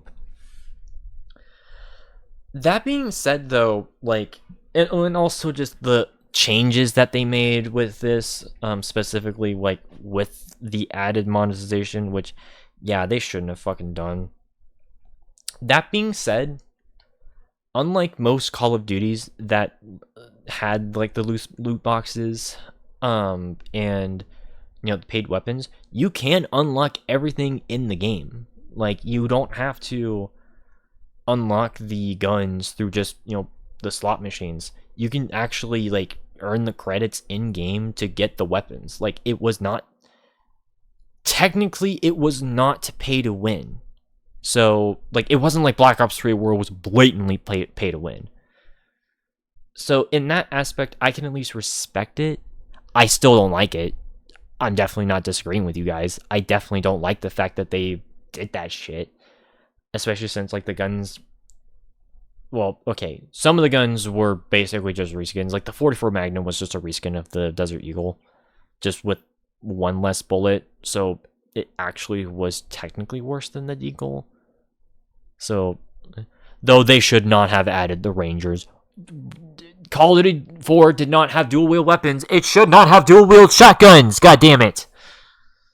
So, yeah, like, there's some dumb shit like that. But as far as, like, a visual update to a game from 2007, it was a pretty good remaster. Like, as far as, like, that's concerned. And thankfully, they did, like, it did also initially not release with all the maps. Thankfully, all the maps became available. So, yeah, at the end of the day, MWR, I actually would personally consider to be a pretty good remaster, just on its own. Just forget all the controversies involving this game. It's a good remaster. And then we got Yakuza Kiwami, which is, of course, a remake of the first Yakuza game from 2005. Which that game has become super goddamn hard to find, so making this game a very essential pickup. But a really good one regardless. So, especially since if you wanted to, like, play this, or, if you wanted to play Yakuza first, but you then wanted to, like, pick up to, like, the first game, well, this is the best way to experience the first game. And, yeah, it just does a lot of quality of life stuff that the original just kind of lacked. So, yeah.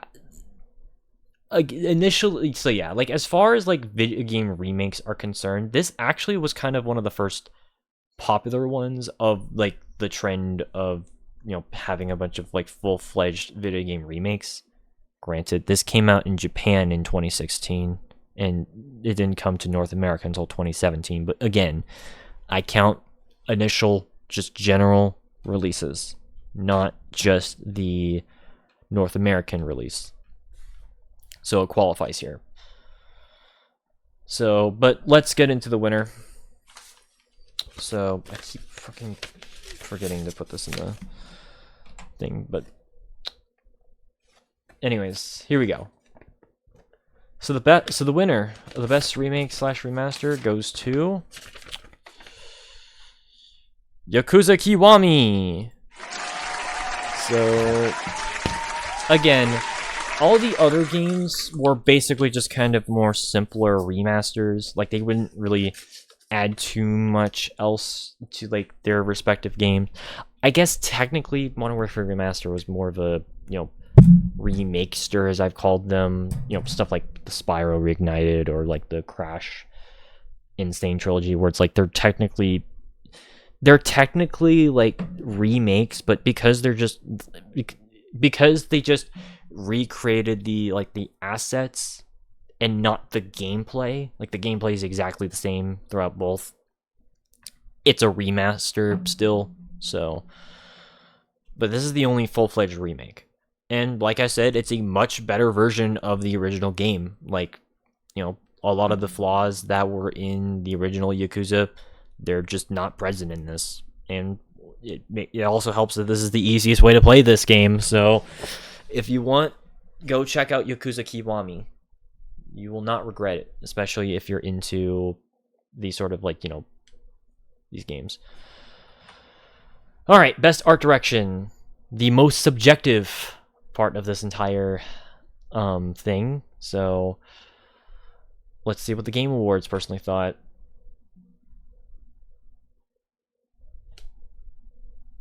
I mean, it shouldn't surprise you at this point that, like, they chose fucking Overwatch. Again, it's a style that, like, you know, is so goddamn, like, annoying to me now. Because it just, I don't know. It just looks too, it's just too, like, clean. I don't know. I like a bit of grit to my visuals. So, but again, I've already complained about Overwatch quite a bit, so I don't really want to waste my energy. Also, Uncharted 4, no.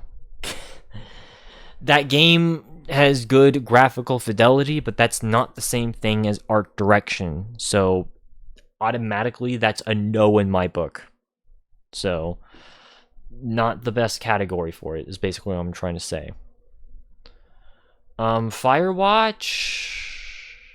I mean, it's not the worst style I've seen. It's just, you can definitely tell it's like that indie 3D like look.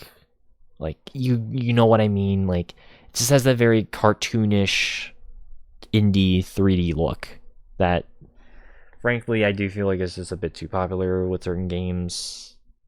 I don't know. It just never really like appealed to me as like an art direction sort of thing. So that's just me personally. And then we got oh wait, we already said Overwatch. Inside, fair enough. It's a very, you know, dark looking game. Just kind of, you know, it's also kind of dingy at points. Very foreboding. So fair. And then we got Abzu, which is a like underwater sort of game. Actually, it's not too different looking from something like Subnautica. It's a very like it's obviously going to have a very similar motif since, you know, water. So like, yeah, I guess that's a fair like pick. What ended up winning? Inside. Fair enough. If I'm going to be honest, out of these nominees, that would have been the one I would have chosen. So, fair. Let's see what actually could have been. I'm not going to waste my breath on talking about these too much, so I'll just keep this brief. Super Hot, again, that sort of, you know, that red with black on white look is very unique. You know, that sort of almost like frame wire crystal light look, Matrix-esque thing. I think that looks pretty cool. It's definitely one of the most visually like interesting and unique games, definitely on this entire list. So fair. Doom 2016. Actually, I would make a case that this is actually a better choice because, you know, there's a bit more of a style with the actual architecture and just kind of the actual environmental detailing with this game, as well as obviously the demon designs and the design of hell itself. Like, if you wanted to have like a game that has more like, you know, quote unquote realistic graphics, Doom 2016 would have been your better choice. Uncharted is just more graphical fidelity, which is not what this category should be. We're talking about like the actual visual look of the game and not the graphics. So, yeah.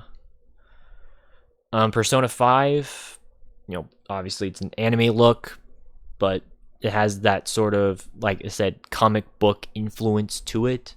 So, and I'm not saying manga, because I know the difference. Because, like, I'm not, like, I'm purposely making sure I'm not calling it, like, a manga look. Because I can tell that, like, yes, there is, like, obviously, you know, since it's an anime influence game, it's going to have manga influence, because manga first, anime next. But I can tell they were also inspired by like Western like superheroes with this game. So as far as like that, you know, aspect is concerned, that's pretty cool. And of course, Civ 6, I mean, it has kind of had its own style since Civ 4, and I do feel like that sort of, you know, caricature look they've definitely perfected by this game. Like, like, yeah, it definitely looks a bit more approachable and more like friendly, because again, this is a rated E10 plus game, and so kind of having that does help. And well, of course, you guys know I'm biased with Shantae's aesthetic, also anime influence. Except this time it's anime influence. It's not actually anime because they're an American company. WayForward is, and if I'm gonna be honest, like this is just kind of my favorite version of like the Shantae like art style. Probably followed up by Pirate's Curse, and then followed up by Seven Sirens, I would say. Like, I don't know, it's just like this particular version of like, the designs for like this series. This has been, in my opinion, this is the best. So, I don't know, it's just like this is so like it just screams to me a lot. But of course, let's get into the winner. It may shock you guys. Well, maybe not, but it is what it is. So, the winner for the best art direction for the Caspian Awards goes to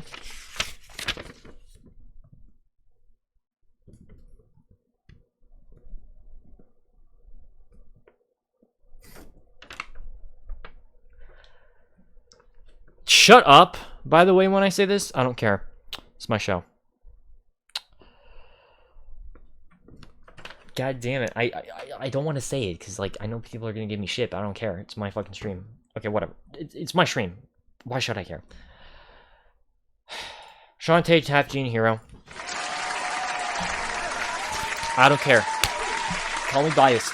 Call me biased by the fact that I literally have a Shantae Funko Pop back there. And I even owned this particular game physically at one point. I don't anymore. I actually gave it to my cousins because they ended up keeping my PlayStation 4 because they didn't have a PS4. They had an Xbox. And, well, I have my PS5, so... But I gave them that copy. I'll probably get a physical copy of it again, even though I have it on PC, but just kind of the novelty of it, but whatever.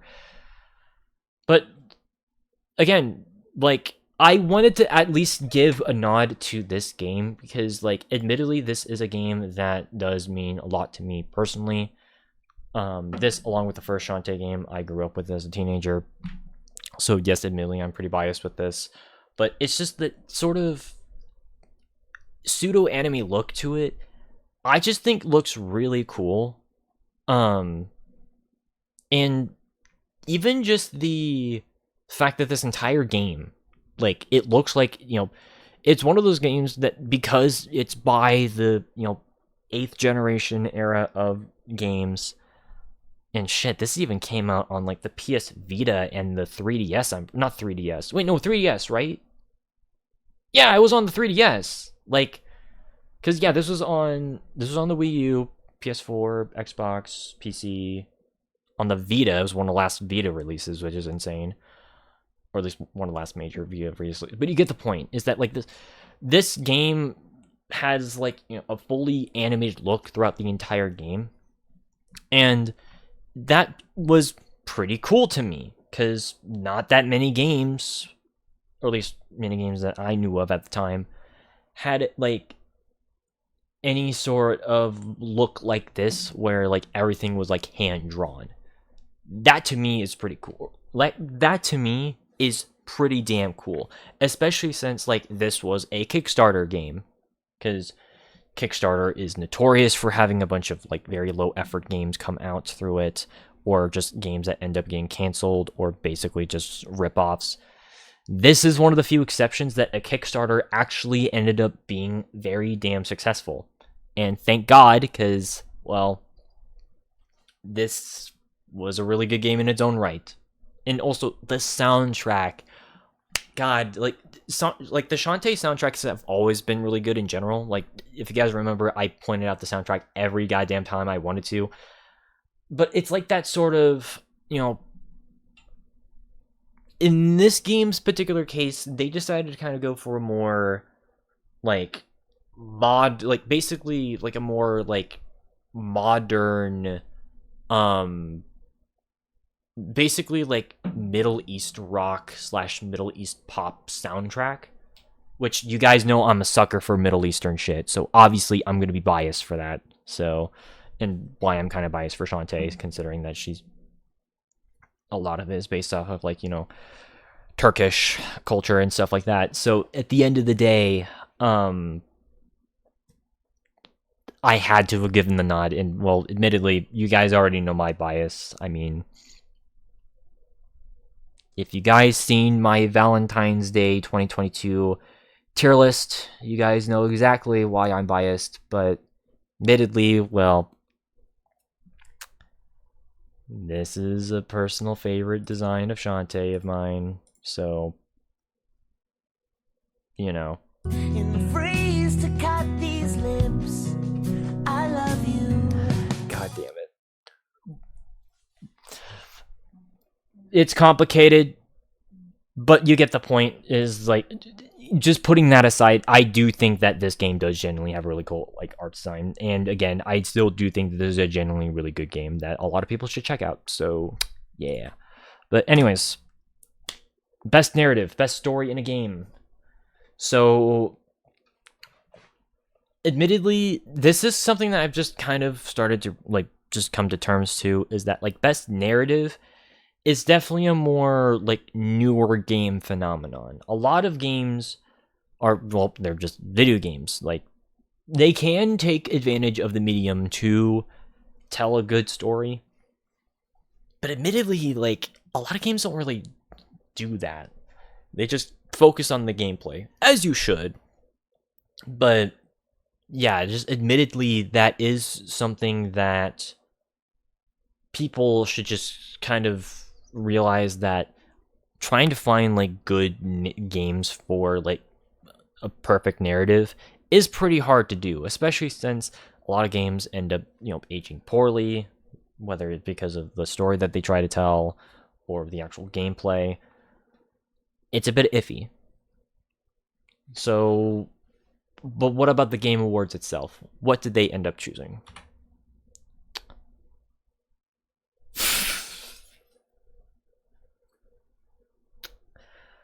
Okay. I'm not gonna repeat myself with Firewatch, Inside, or Uncharted. You guys already know those. Why the fuck is Mafia 3 on here? Like, okay. I'm laughing at this because obviously, you know, you guys know Goldie, right? Big friend of the channel, right? Like, he's been on several streams. He was even in the first Caspian Game Awards that we did for 2023. So, big, you know, friend of the channel. Well, I remember, like, for context, we've been working on a, you know, YouTube project that I still am not going to reveal the name of. It's the same one I've been alluding to for the past couple of years. We've been doing that, but during our VCs, I remember like that first, like, basically year that we knew each other, he was playing a lot of Mafia 3.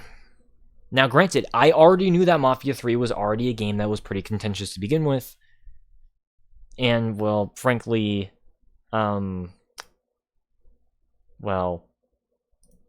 It's not good. and I said nothing the entire time until he finally finished the game. And then I asked him this: what was your favorite part of the game? He couldn't even answer the question. Like, he couldn't even, like, come up with an answer for it. If you can't even figure out your favorite part in a game, that is a bad sign that your story and your gameplay sucks.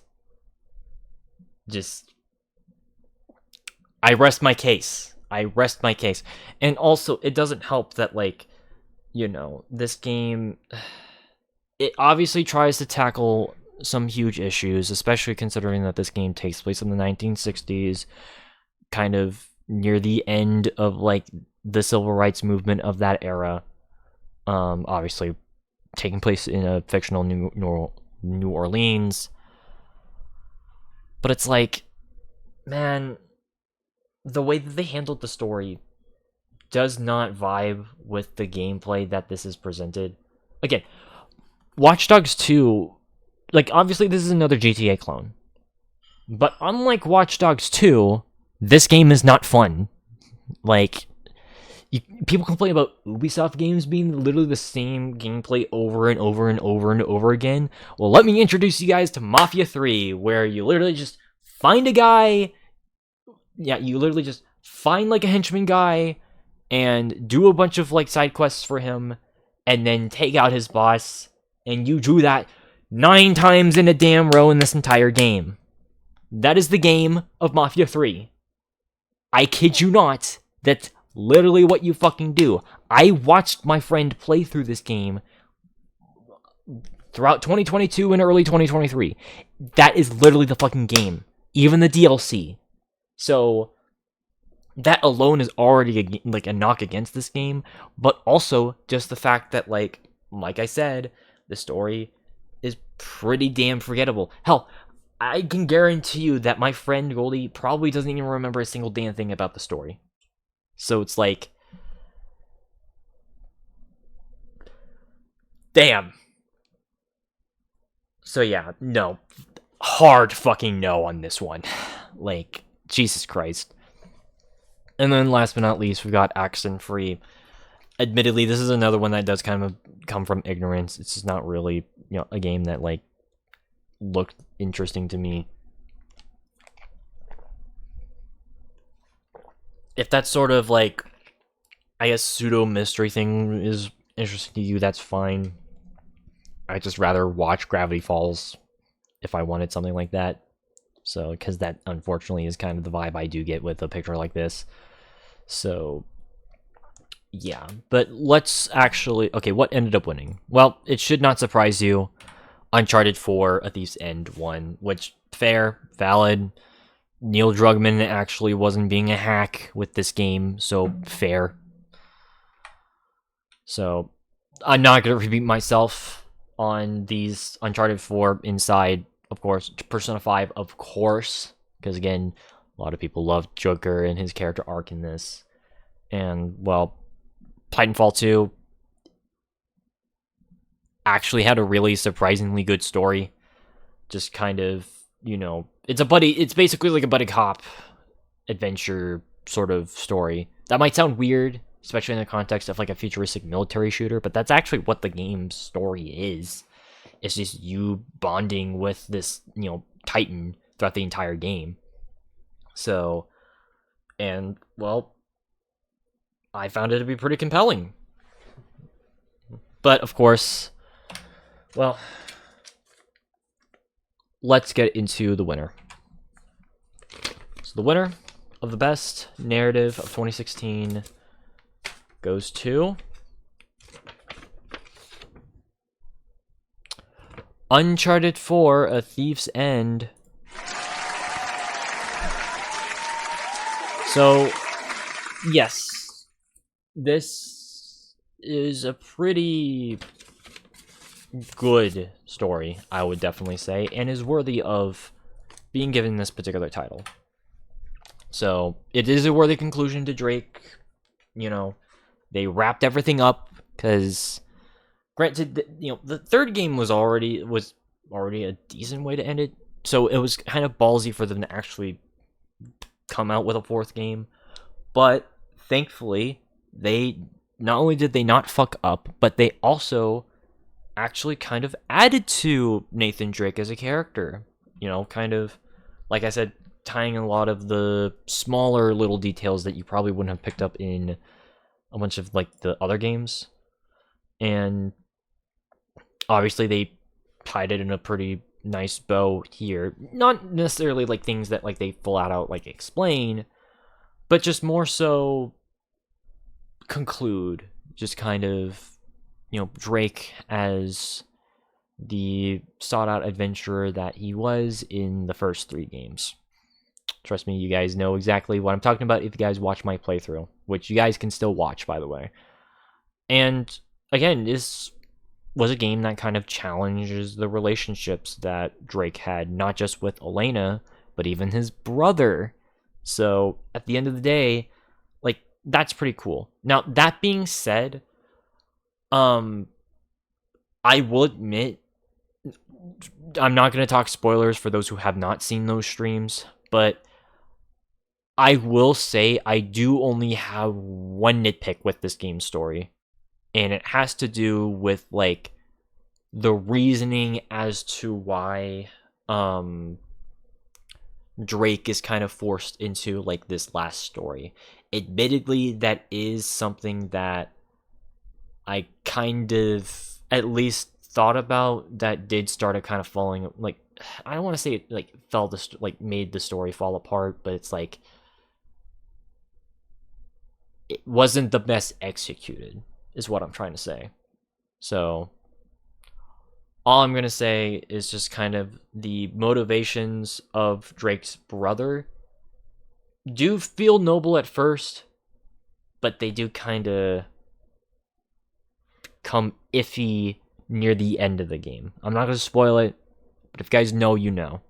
And if you guys want to watch my more recent playthrough of the game from 2022, not from 2020.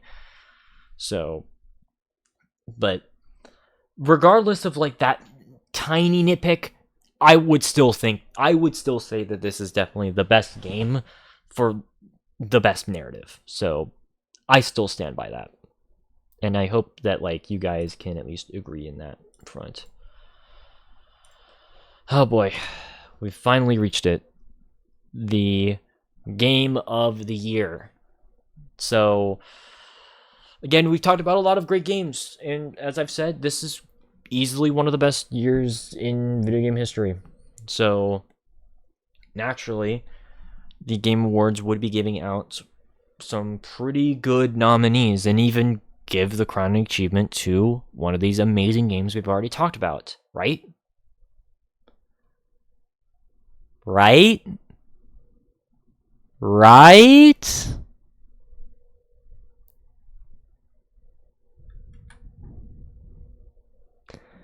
These are the nominees.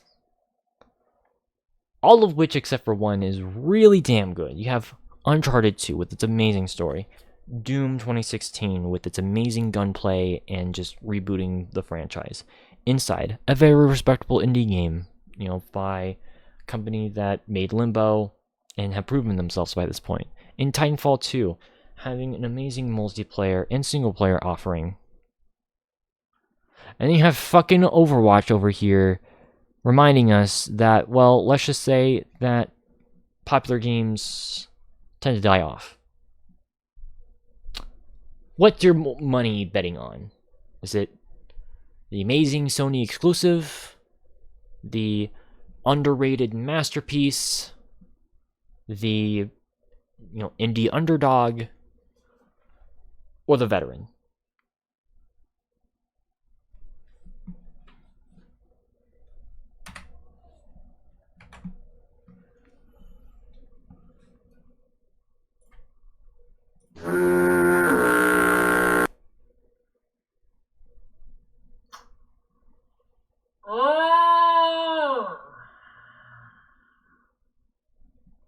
They fucked it up. Yes. Ladies and gentlemen, we have a third year in which they chose the absolute worst choice for Game of the Year. 3 times, ladies and gentlemen. Thought 2020 was bad? Well, okay, that was really fucking terrible. But 2016, they chose Overwatch. So, the actual worst choice out of all of these, you could have chosen Uncharted 4, which people swear by as being, like, not only the best in that series, but amongst one of the best games of all time. You have Doom 2016, which brought back retro shooters. You have Inside, which is by, you know, continue the legacy of that studio with their platformer, you know, adventure series. Or not series, but just types of games. And then you have fucking Titanfall 2, which continue on the innovations that they introduced beforehand.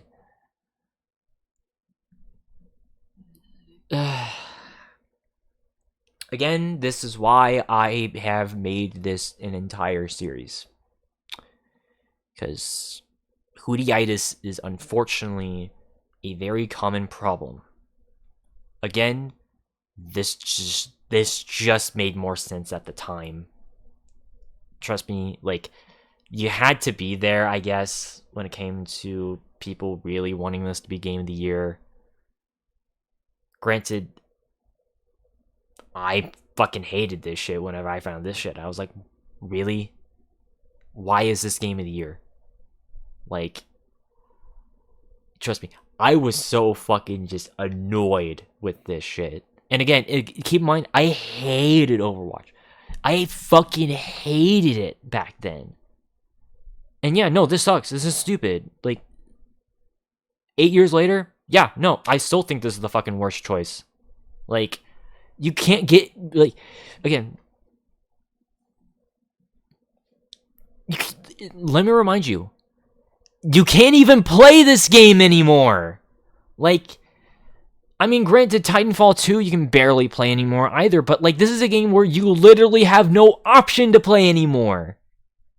So, yeah, no, this is literally the worst fucking choice, and this is aged like sour fucking milk. So, to hell with this fucking shit, we're choosing our own fucking games for Game of the Year. And frankly, I don't fucking care if you guys think that these are the incorrect choices. I don't fucking care. These are certainly better choices than fucking Overwatch winning. Like, granted, the only one that I am a bit iffy on is Titanfall 2. Mostly because of what I mentioned earlier with the fact that, like, you have to use the North Star client to actually play the damn game now. So, like, this game is basically on life support, unfortunately, and that makes me very sad inside. But I do stand by all of these other games being on here. Yes, even including Shantae. I don't care if you guys don't agree with that at all. But I'll go over my reasonings to all the other games. XCOM 2 is, again, arguably one of the best strategy games of all time. So, and I do consider it to be a very important step as far as strategy games are concerned. Like, so, and frankly, I do consider it to be, like, such an amazing game. Again, I wish I was able to stream it for you guys, because, again, like, that style of strategy games, I actually really do love. Like, I really do love the, you know, the sort of, you control your character, like, you control your team first, and then the enemies go first, and then you have your, like, your special abilities that you can do per turn. Like, I've always liked that style of gameplay. Like, it's just, like, a style of combat that I wish was a bit more common, which thankfully there's plenty of games that I know of now that do something like that. You know, like the Valkyria Chronicles, or, I mean, shit, Pyro 1 did the same thing as well. So, yeah, I love that style of gameplay. And of course, like I said, Uncharted 4, amazing gameplay, a beautiful game for PlayStation 4. Yeah, like that makes sense.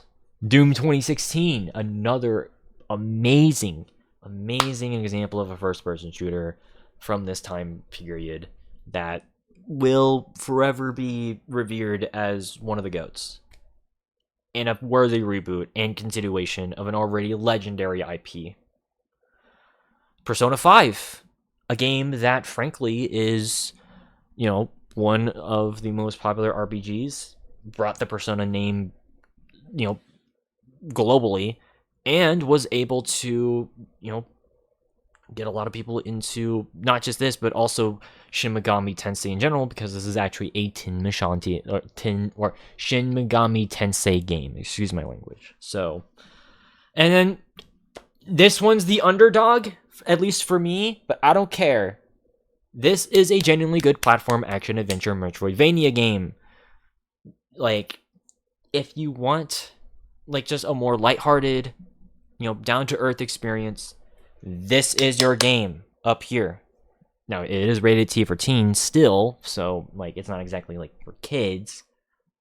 But to represent that category, I wanted to give this game the nod. So, And I don't care if that's a biased pick. I don't care. It's an objectively better pick than fucking Overwatch.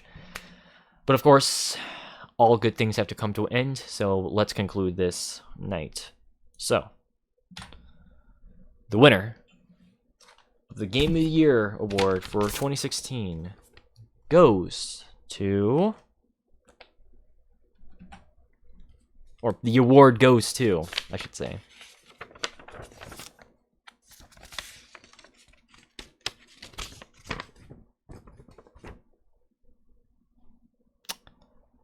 XCOM 2.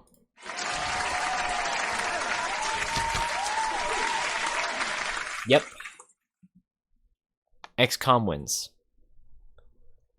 You guys might actually be surprised. But again, that's partially because I have not been able to stream this game. If I was able to stream this game for you guys, holy shit, it would be such an amazing experience. Like, I don't want to feel like I'm overhyping this game, but this is a worthy continuation of the reboot that Firaxis was already kind of doing with this. And again, even though I didn't give this the best strategy, like, nod, I do think that this game is the best overall experience. It has a really cool, sort of dystopian, like, sci-fi aesthetic to it. It has the, tactical gameplay that you see in a bunch of, like, strategy games. But even, like, tactical shooters, because of the way in which it operates. Granted, it's a gameplay style that predates tactical shooters, but, like, it has that similar sort of logic, so to say, to it. And just the amount of customization that this game has, where you can literally, like, create your own characters with so many tools, and just the length of the game being a fairly reasonable one. And not only do I consider this to be the best XCOM game, but I would genuinely say that this is one of the best games of all time. This is a best game of all time contender right here. So, not my favorite. There's a difference. But I will admit it is actually one of my personal favorite games of all time. And as a final bonus, as like the 4th or 5th game I mentioned, it also has mod support. That's a small thing, but the fact that it does have that really does at least show to me that the developers actually care about that sort of stuff, and more games should strive for that, because XCOM 2 is easily one of the greatest games of all time. So go check it out. Of course, that concludes everything, but of course, let's recap. Best indie game went to Superhot. Best action adventure went to Watch Dogs 2. Best RPG went to Persona 5. Best shooter game went to Doom 2016. Best sim strategy went to Solaris. Best multiplayer went to Killing Floor 2. Best DLC went to Witcher 3. Blood and Wine. Best remake went to Yakuza Kiwami. Best art direction went to Shantae Half Cheating Hero. Best narrative went to Uncharted 4. And of course, the game of the year went to XCOM 2. Notice how, just like with the 2019 list, I did not have one game overtaking like another category. Like, yeah, there was not, like, one game did not get 2 awards, which should be pretty telling of just how damn good this year was. Which, of course, speaking of, bonus round, top 10 favorites, not in no particular order. These are my personal favorite games of the year, of that year, I should say. Like, again, like, all of which we have at least either attempted to stream or that I have streamed before. So, of course, a bit of a bias in this, but this does show to me, though, that if I'm going to be honest, 2016 was a genuinely really damn good year. Like, it really was.